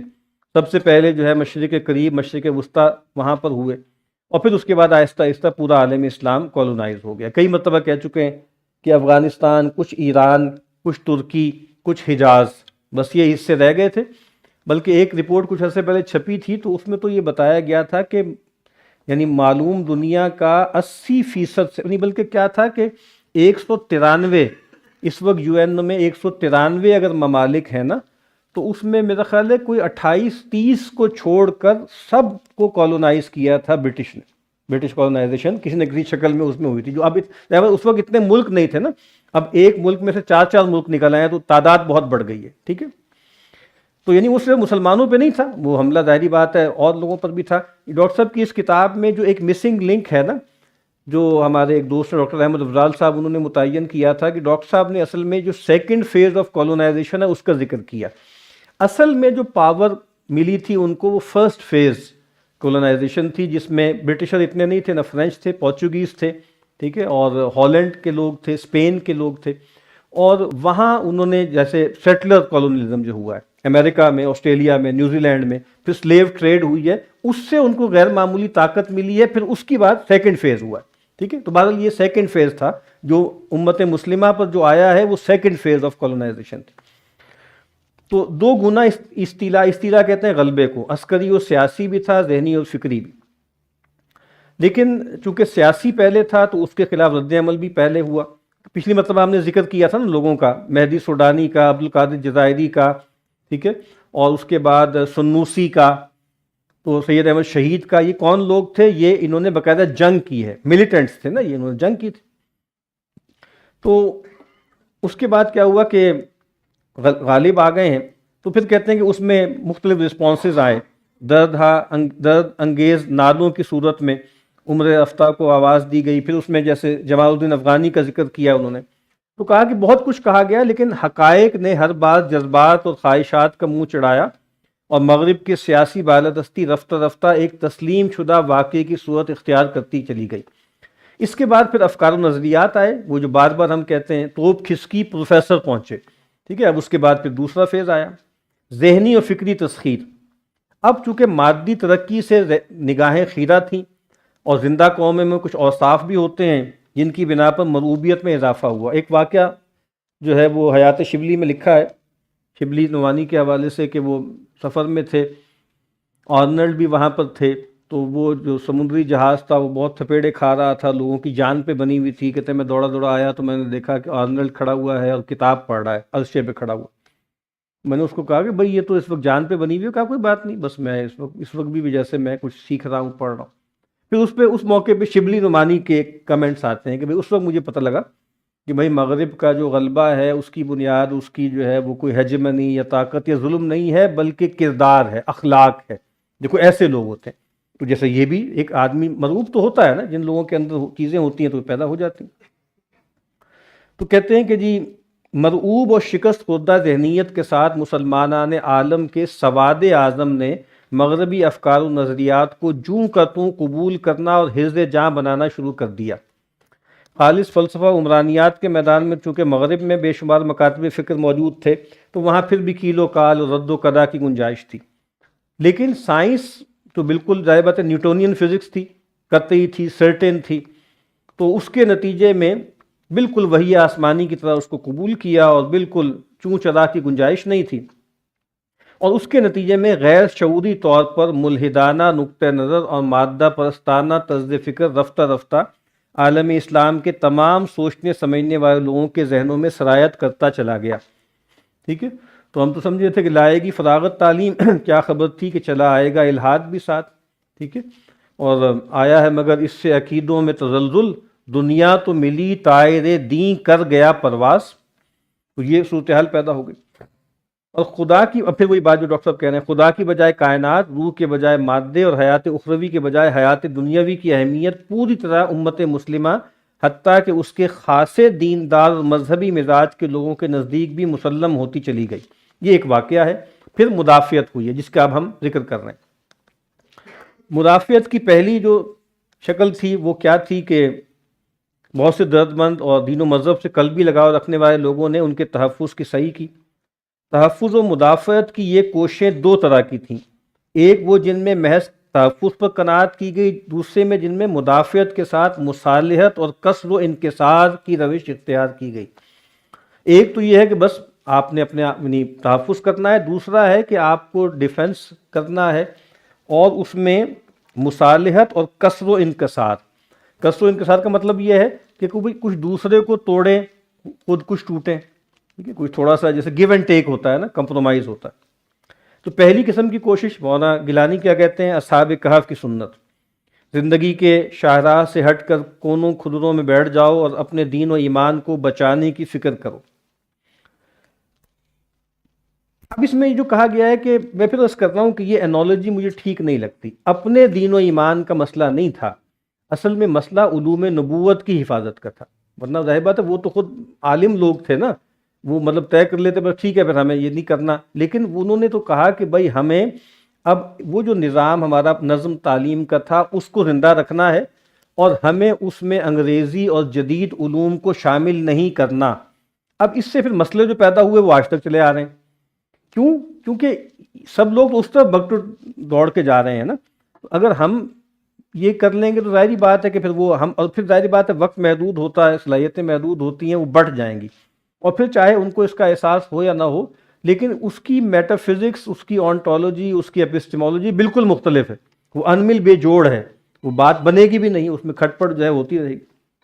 بہرحال تو وہ اب وہ کہتے ہیں بظاہر نری فراریت کا مظہر نظر آتی ہے, لیکن ان کی اساس خالص حقیقت پسندی اور اس اعتراف پر تھی کہ مغرب کی اس یلغار کے کھلے مقابلے کی سکت اس وقت عالم اسلام میں نہیں ہے. ایک ہی رستہ کھلا ہے, اس رستے سیلاب کے رستے سے ہٹ جایا جائے. تو میں پھر عرض کر رہا ہوں کہ یہ ہٹ نہیں رہے, یہ ایک الگ سے ایک فورٹ قائم کر رہے ہیں. ٹھیک ہے, اور ہر طرح کے طعن و استہزاء کو انگیز کرتے ہوئے یعنی برداشت کرتے ہوئے ایمان کی سلامتی کی فکر کی جائے. اور واقعہ یہ ہے کہ کامیابی بھی تھوڑی بہت اگر کسی کو ہوئی ہے تو صرف اسی طریقہ کار کے اختیار کرنے والوں کو ہوئی. ڈاکٹر صاحب کی یہ تحریر 1967 کی ہے, اور اگر وہ کتابچہ آپ پڑھیں نا تو آج بھی وہ بہت انلائٹننگ ہے اور بہت ریلیونٹ ہے. اور مطلب آج تک بھی ہمارے بہت سے مذہبی لوگوں کو آج تک بھی اس ساری صورتحال کا ادراک نہیں ہے جو ڈاکٹر صاحب کو آج سے کوئی 60 سال پہلے جیسے ڈاکٹر صاحب کو پوری طرح احساس تھا. بہرحال مادہ پرستی کے, اور کہا کہ ایمان امت کے ایک حصے کا ایمان بھی سلامت رہ گیا. مادہ پرستی کے گھٹا ٹوپ اندھیروں میں روحانیت کی شمع بھی کہیں کہیں جلتی رہ گئیں. قال اللہ قال الرسول کی صداؤں میں دین و شریعت کا ڈھانچہ بھی محفوظ رہ گیا. تو کہا کہ اس کا جو ہمارے ہاں مذہب تھا وہ دیوبند تھا, لیکن یہ دستگاہ نہیں تھی بلکہ ایک عظیم تحریک تھی. اب یہ تو کیا ہو گیا جس کو وہ دیوبند ماڈل کہتے ہیں. دوسرا کیا ہے کہ زمانے کا ساتھ بھی دیا جائے اور اسلام کا دامن بھی ہاتھ سے نہ چھوڑا جائے. اس مقصد کے تحت ایک طرف جدید افکار و نظریات کے صحیح و غلط اجزاء کو چھانٹ کر علیحدہ کیا جائے اور دوسری طرف اسلام کی ایسی جدید تعبیر کی جائے جس سے اس کی حقانیت ثابت ہو جائے. یہ وہ لوگ ہیں جو کنسرنڈ تھے دینی روایت کے بارے میں. زیادہ بڑی تعداد عوام کی یا جو پھر بعد میں جدید نظام تعلیم میں آئے وہ تو پیورلی سیکولر ہو گئے. رینڈ کارپوریشن نے بھی جو اسپیکٹرم بنایا تھا نا، تو سیکولر مسلم، ماڈرنسٹ مسلم، ٹریڈیشنلسٹ اور پھر فنڈامنٹلسٹ. سول ڈیموکریٹک اسلام 2003 میں شائل برنارڈ نے جو رپورٹ آئی تھی، تو مطلب ایک بڑی تعداد تو بس سیکولر ہی ہو گئی نا. اچھا ان میں سے کچھ ایسے تھے جو اس وقت بھی سیکولر ہی تھے عملاً، نظریاتی طور پہ نہیں تھے، عملاً مطلب وہ پیتے پلاتے بھی ہیں، وہ جوا بھی کھیل رہے ہیں، ہم دیکھ نہیں رہے شاہ صاحب کیا کیا باتیں کر رہے ہیں، لیکن وہ کوئی نظریاتی طور پہ ایسے نہیں تھے. لیکن اس کے بعد پھر انہوں نے کہا کہ بس ٹھیک ہے، اب جیسے آہستہ آہستہ فکری طور پر بھی، شعوری طور پر بھی وہ سیکولر ہونا شروع ہو گئے. لیکن یہ وہ دو رسپانسز ہیں مثال کے طور پہ جس کا ذکر ہو رہا ہے کہ تو جو ماڈرنسٹ ہیں، جو سیکولرسٹ ہیں، ان کو تو لینا دینا ہی کوئی نہیں. وہ تو کہتے ہیں کہ اسلام کا کوئی تعلق ہی نہیں ہے نظم اجتماعی سے، یہ پبلک افیئر سے. تو ہمارے جتنے بھی تھنکر ہیں، مبارک علی صاحب ہوں یا آسما جہانگیر ہوں یا اور جتنے لوگ ہیں، وہ بنیادی طور پر یہ ہیں، سیکولر ہیں. یا لیفٹ کے بہت سے لوگ، ٹھیک ہے، تیمور رحمان ہے یا عمار علی جان ہے وغیرہ، وہ بیسیکلی اسی جگہ پہ کھڑے ہوئے ہیں. وہ کہتے ہیں کہ یہ بلا وجہ میں آپ یہ کام کر رہے ہیں کہ یہ جو آپ جو ہے مکس کرنے کی کوشش کر رہے ہیں. یعنی اسلامک بینکنگ کا بھی پھر تنقید کی ہے تیمور رحمان نے کہ یہ کیا دو چیزوں کو آپ ملا رہے ہیں، کیا کر رہے ہیں. بہرحال تو یہ بھی کیا ہے، یہ بھی وہ لوگ تھے جو چاہتے تھے کہ بھئی کچھ نہ کچھ بچے. تو ایک تو چھانٹ کے الگ کریں، دوسری طرف اسلام کی ایسی جدید تعبیر کی جائے جس سے اس کی حقانیت ثابت ہو جائے. تو کہا کہ اول مغلوبیت، شکست خوردگی کے اثرات بہت نمایاں نظر آتے ہیں. مغرب کی اقلیت پسندی کی کسوٹی پر ہند جی یہ بھی نہیں ہے سر، مطلب اسلام کی ایسی تعبیر جو جدید تعبیر سر، عجیب سا سر وہ بھی معاملہ کیا دین پہ عقل کا جو امپلیکیشن ہے نا، اس سے جو پرابلم کریٹ ہو رہا ہے سر، وہ سارا مطلب یہی لگ رہا ہے. مسئلہ تو یہ ہے نا، لیکن اس سے بچ کیسے سکتے ہیں آپ؟ یعنی اس کو کچھ لوگ کہتے ہیں نا عقل و نقل کی کشمکش. تو ٹھیک ہے وہی آسمان سے آتی ہے لیکن اس کا مخاطب انسانی ذہن اور عقل بنتی ہے نا. تو اور وہ عقل جو ہے وہ اپنے مؤثرات جو خارج میں ہیں اس سے متاثر ہوتی ہے. تو وہ جو حدیث میں آتا ہے کہ فَأَبَوَاهُ يُحَوِّدَانِهِ يُنَصِّرَانِهِ اور يُمَجِّسَانِهِ، تو وہ آباء و اجداد پورا ماحول ہے نا جو اثر ڈالتا ہے. جب آپ تعبیر کریں گے تو دین تو نہیں رہے گا، وہ ہیومن کنسٹرکٹ ہوگا، وہ ہمارا. دیکھیں اس سے بچا کیسے جا سکتا ہے؟ پیغمبر تو جو کہہ رہے ہیں بس گفتگی اللہ بود، اس کے بعد تو کوئی بھی نہیں ہے نا. اس کے بعد تو یہ کہتے ہیں بھئی دیکھیں ایک وہ چیزیں ہیں جو مجمع علیہ چلی آ رہی ہیں نا، اجماع سے آ رہی ہیں، تواتر سے آ رہی ہیں. ایک وہ ہیں جو ٹیکسٹ ریڈنگ کے نتیجے میں کچھ چیزیں پیدا ہوئی ہیں. تو فقہ میں اس کو یہ ڈھیلے ڈھالے انداز میں یہ بھی تعبیر ہی ہے نا کہ بھئی اس سے ثلاثت قروء کا یہ مطلب ہے اور یہ مطلب ہے، یا فلاں جو فقہی اختلاف ہوا ہے وہ ٹیکسٹ تو کامن ہے نا، اس میں سے ڈیریویشن کے حوالے سے تبدیلی آئی ہے. تو یہ تبدیلی تو اس سے تو بچا نہیں جا سکتا نا. تو اسی لیے جیسے یہ بات غامدی صاحب سے ہم نے بہت 30-35 سال پہلے سنی، تو مطلب بات یہ کہ ہم جس آزمائش میں ڈالے گئے ہیں وہ آزمائش صرف عمل کی نہیں ہے، علم کی بھی تو ہے نا. بڑی آزمائش تو علم کی ہے نا، ہم سب اس میں ڈالے گئے ہیں. تو اگر ایسا ہوتا کہ بالکل ایک پکا ٹھکا، جیسے آج تک لوگ روتے ہیں کہ کوئی ایک حدیث کا مجموعہ کیوں نہیں مرتب کر دیا جاتا، اس پہ سب اتفاق کر لیں، مہر لگا دیں اور پھر اس کے بعد سب اچھے بچے بن جائیں اور سب ٹھیک چلے. تو ایسے نہیں ہوتا دنیا میں نا، اور ہو بھی نہیں سکتا. اچھا جی ہاں کلیم کرنا بڑا مشکل نہیں ہو جاتا؟ کیا کلیم ہی نہیں کر سکتا. کیا کلیم نہیں کر سکتے؟ یا میرا جو دعویٰ ہے وہ سچ ہے یا وہ حقیقت ہے.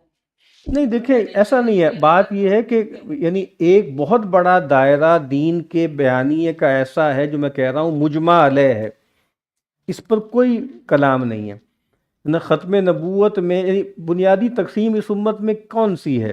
بنیادی تقسیم تو سنی اور شیعہ کی ہے، تو ان کے آپ مشترکات دیکھ لیں کتنے بے تحاشا ہیں، بے تحاشا ہے نا، تو اس کا مطلب یہ ہے کہ وہ سب اعتماد سے کہہ رہے ہیں کہ ٹھیک ہے سود غلط ہے تو غلط ہے، بدکاری غلط ہے تو غلط ہے، نماز ہے تو ہے، بٹ ٹھیک ہے کچھ ٹائم کا فرق ہے، کچھ حیات کا فرق ہے تھوڑا بہت، تو ایک بہت بڑا کارپس وہ ہے نا بھائی کہ جس پر سب کا اتفاق ہے، چلے آ رہے ہیں، اور یہ بات ٹھیک بات ہے کہ تمام تر اختلاف کے باوجود آج بھی مطلب حرمین میں ایک امام کے پیچھے سب نماز پڑھ لیتے ہیں، فارم میں تو کوئی فرق نہیں ہے، انٹرنلی جو ویریشن ہے وہ آپ ایکسرسائز کر سکتے ہیں، اس دوران بھی کر سکتے ہیں، ٹھیک ہے۔ سر سود کا ایگزامپل، ہاں سود کو کیا ہوا؟ سود سے مراد یہ ہے مطلب اس کی انٹرپریٹیشن سٹارٹ ہو جاتی ہے تو ہاں دیکھیں میں پھر عرض کر رہا ہوں کہ مطلب کوئی بھی آدمی کچھ بھی کہہ دے، مثلا کوئی صاحب یہ کہہ دیں کہ نماز سے کا مطلب جو ہے نماز نہیں ہے، بلکہ نماز کا مطلب جو ہے مثال کے طور پر معاشرہ قائم کرنا ہے، یا زکوٰۃ کا مطلب جو ہے وہ مثال کے طور پہ پیوریفیکیشن ہے، اور اگر آپ اپنے کمرے میں جو ہے وہ ایئر پیوریفائر لگا دیں تو زکوٰۃ آپ کی ادا ہو جاتی ہے، مطلب اگر کوئی آدمی ایسی بات کر لے تو ٹھیک ہے کر لے، کرتے بھی رہتے ہیں لوگ باتیں، یہ بات کہ بھائی یہ جو انٹرسٹ ہے بینک انٹرسٹ یہ وہ سود نہیں ہے، ربا نہیں ہے جس کو قرآن نے کہا ہے۔ جب نیا نیا بینکنگ سسٹم آیا چند لوگوں کو اشکال ہوا، فتوے بھی دیے، آج مین سٹریم سب فرقوں کی مانتی ہے کہ یہ وہی سود ہے۔ دانشور تو کہیں پر بھی پیدا ہو سکتے ہیں نا، کچھ بھی ہوتے ہیں، کچھ بھی کھڑے ہو کر کوئی بات کہہ دے تو اس سے تو فرق نہیں پڑتا نا، اصل بات یہ ہوتی ہے کہ مین سٹریم میں کیا چیزیں چل رہی ہیں، تو اس میں اختلاف اتنا زیادہ نہیں ہے جتنا اس کو جو ہے بیان کیا جاتا ہے۔ اچھا جی، تو ہند و مصر کے نیم متکلم قسم کے لوگوں نے اسلامی اعتقادات اور ایمانیات کو پرکھنا شروع کیا، نتیجتاً اسلامی عقائد کی قطر بیونت اور اس کے ماوراء طبیعیاتی اعتقادات کی خالص سائنٹیفک توجیہیں شروع ہوئیں۔ ہندوستان میں سر سید اور ان کے حلقہ اثر کے لوگوں اور مصر کے مفتی محمد عبدو ان کے تلامذہ کی نیتیں کتنی بھی نیک رہی ہوں، اور انہوں نے کتنے ہی خلوص کے ساتھ اس کی کوشش کی ہو کہ اسلام کی جدید تعبیر اور ماڈرن توجیہ کر کے اسے اس قابل بنایا جائے کہ وہ زمانے کا ساتھ دے سکے۔ دیکھیں جہاں سے بات شروع کی تھی کہ زمانے کا ساتھ دینا ہے، زمانے کے ساتھ کمپیٹیبل بنانا ہے۔ ایک جملہ بہت بولا جاتا ہے، الاسلام صالح لکل زمان و مکان، کوئی شک نہیں ہے دین فطرت ہے تو ہر دور میں اس کو قبول بھی کیا جا سکتا ہے، اختیار بھی کیا جا سکتا ہے، دقتوں کا فرق ہوگا، لیکن یہ مطلب کہ اسلام ہر دور کی ایتھوس کے ساتھ میچ کر سکتا ہے یہ بات ٹھیک نہیں ہے۔ تو ہر پیغمبر کا دور پیغمبرانہ روایت اور دعوت کے لیے کمپیٹیبل نہیں تھا، اس لیے نہیں ہوا نا بھائی، اکثریت تو پیغمبر کی بات مانی نہیں کسی نے اور قوم پر عذاب آ گیا، اس کا مطلب ہے کمپیٹیبل نہیں ہے۔ اگر اتنی کمپیٹیبلٹی جو ممکن تھی تو پھر کبھی اس طرح کا کلیش نہ آتا، اس طرح کی کوئی رگڑ پیدا نہ ہوتی، فرکشن نہ ہوتی۔ اچھا جی، زمانے کا ساتھ دے سکے، اس کے حلقہ بگوش اسے اپنے ساتھ لے کر ترقی کی اس راہ پر گامزن ہو سکیں جسے یورپ نے اختیار کیا تھا، لیکن یہ بہرحال امر واقعہ ہے کہ ان کی ان کوششوں سے دین و مذہب کی جان نکل کر رہ گئی، اور مغرب کی مادہ پرستانہ ذہنیت کے تحت مذہب کا ایک کم و بیش لا مذہبی ایڈیشن تیار ہوا، ایک نیا ایڈیشن تیار ہو گیا مذہب کا، جس کا اگر کوئی فائدہ ہوا تو صرف یہ کہ بہت سے ایسے لوگوں کو جو ذہن و فکر کے اعتبار ہی سے نہیں تہذیب و تمدن کے لحاظ سے بھی خالص یورپین بن چکے تھے، اپنے اوپر سے اسلام کا لیبل اتارنے کی ضرورت نہ پڑی اور وہ مسلم قومیت کے حلقے میں شامل رہ گئے۔ میں نے آپ سے یہ بات ایک سے زیادہ مرتبہ یہاں عرض کی ہے کہ اس دور میں بھی غامدی صاحب کی جو ایک مطلب میں اس کو تنزیہ نہیں کہتا، ایک جینون کنٹریبیوشن یہ ہے کہ بہت سے لوگ جو ایتھیزم کی طرف جا رہے تھے یا دین سے بالکل لا تعلق ہو گئے تھے یا دین چھوڑنے کو بیٹھے تھے، تو اور وہ ان کو لگ رہا تھا کہ جیسے یہ وارے کا نہیں ہے، انہوں نے دین کا ایک ایسا ورژن ان کو دے دیا کہ کم از کم انہوں نے اللہ، رسول اور آخرت کو نہیں چھوڑا، مطلب ان کا عقیدہ بچ گیا بنیادی، باقی عمل میں خرابیاں جیسی کچھ بھی ہوں، اب اسلام کے نام پہ آپ جو چیز بھی اختیار کر لیں، تو یہ کنٹریبیوشن ہے کہ بھائی اس سے یعنی، اور یہ میں ڈاکٹر صاحب تو جیسے اس کو جیسے طنزیہ انداز میں کہتے ہیں نا، لیکن میں اس کو پازیٹیولی کہہ رہا ہوں کہ یہ لوگ چلے رہ گئے اندر، ورنہ وہ چھوڑنے کو بیٹھے تھے. ان کو بتایا کہ نہیں نہیں یہ مسئلہ نہیں ہے، لونڈی غلام کا مسئلہ بھی نہیں ہے، فلاں بھی نہیں ہے، عقل کی بھی اہمیت ہے، اور جناب مجھے ڈانس کا بہت شوق ہے، یا مجھے فلاں گانے کا شوق ہے، فلاں فلاں، اسلام کو تو اس سے کوئی مسئلہ نہیں ہے. مطلب مختلف جہتوں سے ہوتا ہے نا کہ آدمی کو لگتا ہے کہ یار اس دین میں رہ کے کیا بنے گا ہمارا، یہ تو بالکل ہی وعدے کا نہیں. تو انہوں نے وعدے کا دین ایک بنا دیا نا. تو یہ بھی میں مطلب میں بالکل طنز نہیں کر رہا، میں واقعتاً سمجھتا ہوں کہ یہ ایک کنٹریبیوشن ہے کہ ایک اچھی خاصی تعداد میں جانتا ہوں پرسنلی لوگوں کو کہ بہت سے لوگوں کو اس سے نکالا ہے. یہ تو خیر بہت مشہور ہو گئے صاحب، کیا نام ہے ان کا، جو حمزہ علی عباسی ہیں، لیکن بہت سے لوگ ہیں جو اس طرح لائم لائٹ میں نہیں آئے، نہ اس طرح ان کے ساتھ شامل ہوئے. تو ایک کیا ہوا کہ وہ مسلم قومیت کے حلقے میں شامل رہ گئے، اور دین کا یہ جدید ایڈیشن ان کی جانب سے مغرب کی خدمت میں بطور معذرت بھی پیش ہو گیا. تو یہ بھی جیسے ایک ہے کہ بھائی دیکھیں یہ بھی تو اسلام ہے نا. جیسے آپ کو پتا ہوگا مشرف صاحب کے دور میں جب ٹاک شوز بہت شروع ہوئے، اور اس میں جو ہے وہ غامدی صاحب ایک طرف سے، دوسری طرف روایتی علماء اور باتیں ہوتی تھیں. تو اسی طریقے سے بہت سے لوگ ہیں نا وہ ذکر کرتے تھے، آسمہ جہانگیر ہوں، اس طرح کے اور لوگ ہوں. دیکھو غامدی صاحب بھی تو اسلام بیان کر رہے ہیں، وہ بھی تو اسلام کی بات کرتے ہیں. مطلب یہ ہے کہ بھئی آپ کو کون سا ٹھیکہ ملا ہے، وہ بھی ایک اسکالر ہیں، وہ یہ بات کر رہے ہیں. تو وہ مجھے ہمیشہ اس موقع پہ نا وہ لطیفہ یاد آتا ہے نا کہ وہ مائی بے ہوش ہو گئی. اب مختلف لوگ اس کو نسخے بتا رہے ہیں، کھڑے ہوئے رش لگا ہوا ہے، جوتا سنگھاؤ اس کو، یہ کرو، چپیڑے مارو. ایک بندہ بار بار جو ہے کہہ رہا ہے کہ ان کو شربت پلاؤ. تو مائی نے آنکھیں کھول کر ایدی بھی تو سنو جو شربت کی تو غامدی صاحب کی بھی تو سنو نا بھائی، یہ آپ نے اتنا جو ریجڈ اور بلکہ کرخت قسم کا دین آپ نے پیش کیا ہے، تو اتنا سافٹ قسم کا جو دین ہے جو شیما کرمانی کے لیے بھی قابل قبول ہو، اور مطلب کسی بھی اور نچیے اور گویے کے لیے بھی جو ہے قابل قبول ہو، تو وہ ظاہری بات ہے کہ وہ اس کی بھی تو سنیں نا. یہ بھی تو اسلام کی بات کرتے ہیں. اور مناظروں میں جب گفتگو ہوتی تھی، وہاں ملاقڑے ہوتے تھے، تو غامدی صاحب ناک آؤٹ کر دیتے تھے. روایتی علماء جیسے تیسے بیچارے وہاں پہنچے ہوتے تھے، تو وہ ان کی گت بن جاتی تھی. تو یہاں تک آج اس کو رکھتے ہیں جی، اس کو لے آئیے گا. اس میں اب مولانا ابوالکلام آزاد کا ایک لمبا اقتباس ہے، وہ بھی اسی موضوع پر ہے کہ بھئی رسپانسز کیا پیدا ہوئے. اور پھر ہمارے استاد ہیں ڈاکٹر باسط کوشل صاحب، ان کا ایک اقتباس ہے، پھر وہ چھوٹا سا اقتباس ان کا ہے اکبر احمد کا، اور پھر آخر میں علی پایا جو ایک امریکن ہے، امریکن کہہ رہا ہوں ایرانین ہے، ان کا ہے. اچھا دوسری بات میں عرض کر دوں کہ اگلی اتوار کو نشست نہیں ہو سکے گی، مجھے ذرا ایک سفر پہ جانا ہے جی انشاءاللہ. جی یہ رسل ایک کتاب پڑھ رہا ہے تلاش ممتاز مفتی صاحب، ہوں ان کی رسل کا ایک اصول بولے کہ ہر چیز میں شک کرو. تو اب وہ کہتے ہیں کہ شروعات جو ہے وہ مختلف ہے، لیکن اساس جو ہے ہماری وہ قرآن میں چیزیں ہیں، مطلب فنڈامنٹل جو ہے وہ ایک ہے. صحیح. تو وہ کہتے ہیں کہ ان میں شک کرو چیزوں میں، اور جو شروعات آپ کو اچھی لگتی ہے ان کو انڈیویجول طور پہ لے لو. آپ مطلب آپ کا اپنا دین ہے. یہ کون کہتے ہیں؟ یہ ساری وہ تلاش ہے کتاب، مطالب صاحب یہ کہتے ہیں. ان کی کتاب میں ایک باب پڑھا تھا. اور دوسرا وہ آپ نے کہا ہے کہ اصل میں خدا کو چھوڑ کر کائنات پہ غور کرنے لگے اور روح کو چھوڑ کر جسم لے. تو جو حواس خمسہ میں وہ کہتے ہیں کہ جو ایک چیز آ ہی نہیں سکتی ایک چیز، تو اس پہ کیسے غور. دوسری بات جانی فرما رہے اللہ تعالیٰ کے روح کے بارے میں، وَيَسْأَلُونَكَ عَنِ الرُّوحِ مِنْ أَمْرِ رَبِّكَ، اس کے بارے میں ہم یہ تو اللہ کے پاس سارے امر ہے. تو ہاں غور کا مطلب توجہ ہے نا. مطلب یا ایک مسلمان کی زندگی یا عیسائی کی زندگی یا یہودی کی زندگی وہ خدا مرکز ہوتی ہے نا. پوری زندگی خدا اور خدا کے احکامات کے تحت گورن ہوتی ہے. تو اس سے توجہ ہٹانے کی بات ہے، ذات کی تو بات نہیں ہو رہی نا. تو اسی طریقے سے بھئی روح کے تقاضے یہ ہیں، روح کی غذا یہ ہے، قلب قلب قلب. قرآن مجید میں، سنت میں، عیسائیت میں، یہودیت میں ہیومن ہارٹ کا بڑا ایک تصور ہے نا. تو وہ ہے نا، مطلب روح کی ماہیت کیا ہے اس کی تو ہم بات نہیں کر رہے، روح کی کیمسٹری کی بات نہیں کر رہے، اس کے تجزیے کی بات نہیں کر رہے. ہم تو کہہ رہے ہیں کہ بھئی روح ایک وجود ہے اور اس کے بھی کچھ تقاضے ہیں، اور انسان کی اصل وہ ہے. ٹھیک ہے. تو انت بالروح لا بالجسم انسانوں، کہ تم جو ہے وہ جسم سے نہیں بلکہ روح سے انسان بنتے ہو. یہ دنیا کی ہر مذہبی روایت، چاہے وہ ہندو مت ہو، چاہے وہ بدھزم ہو، چاہے وہ عیسائیت ہو، یہودیت ہو، اسلام ہو، سب کے ہاں اس کی مرکزیت ہے نا. اس پہلو سے ہم کہہ رہے ہیں. باقی نہ اللہ کی ذات پہ اس طرح غور ہو سکتا ہے، نہ روح کو اس طرح تجزیے کا موضوع بنایا جا سکتا ہے. جناب یہ ہم نے ڈاکٹر صاحب کا بھی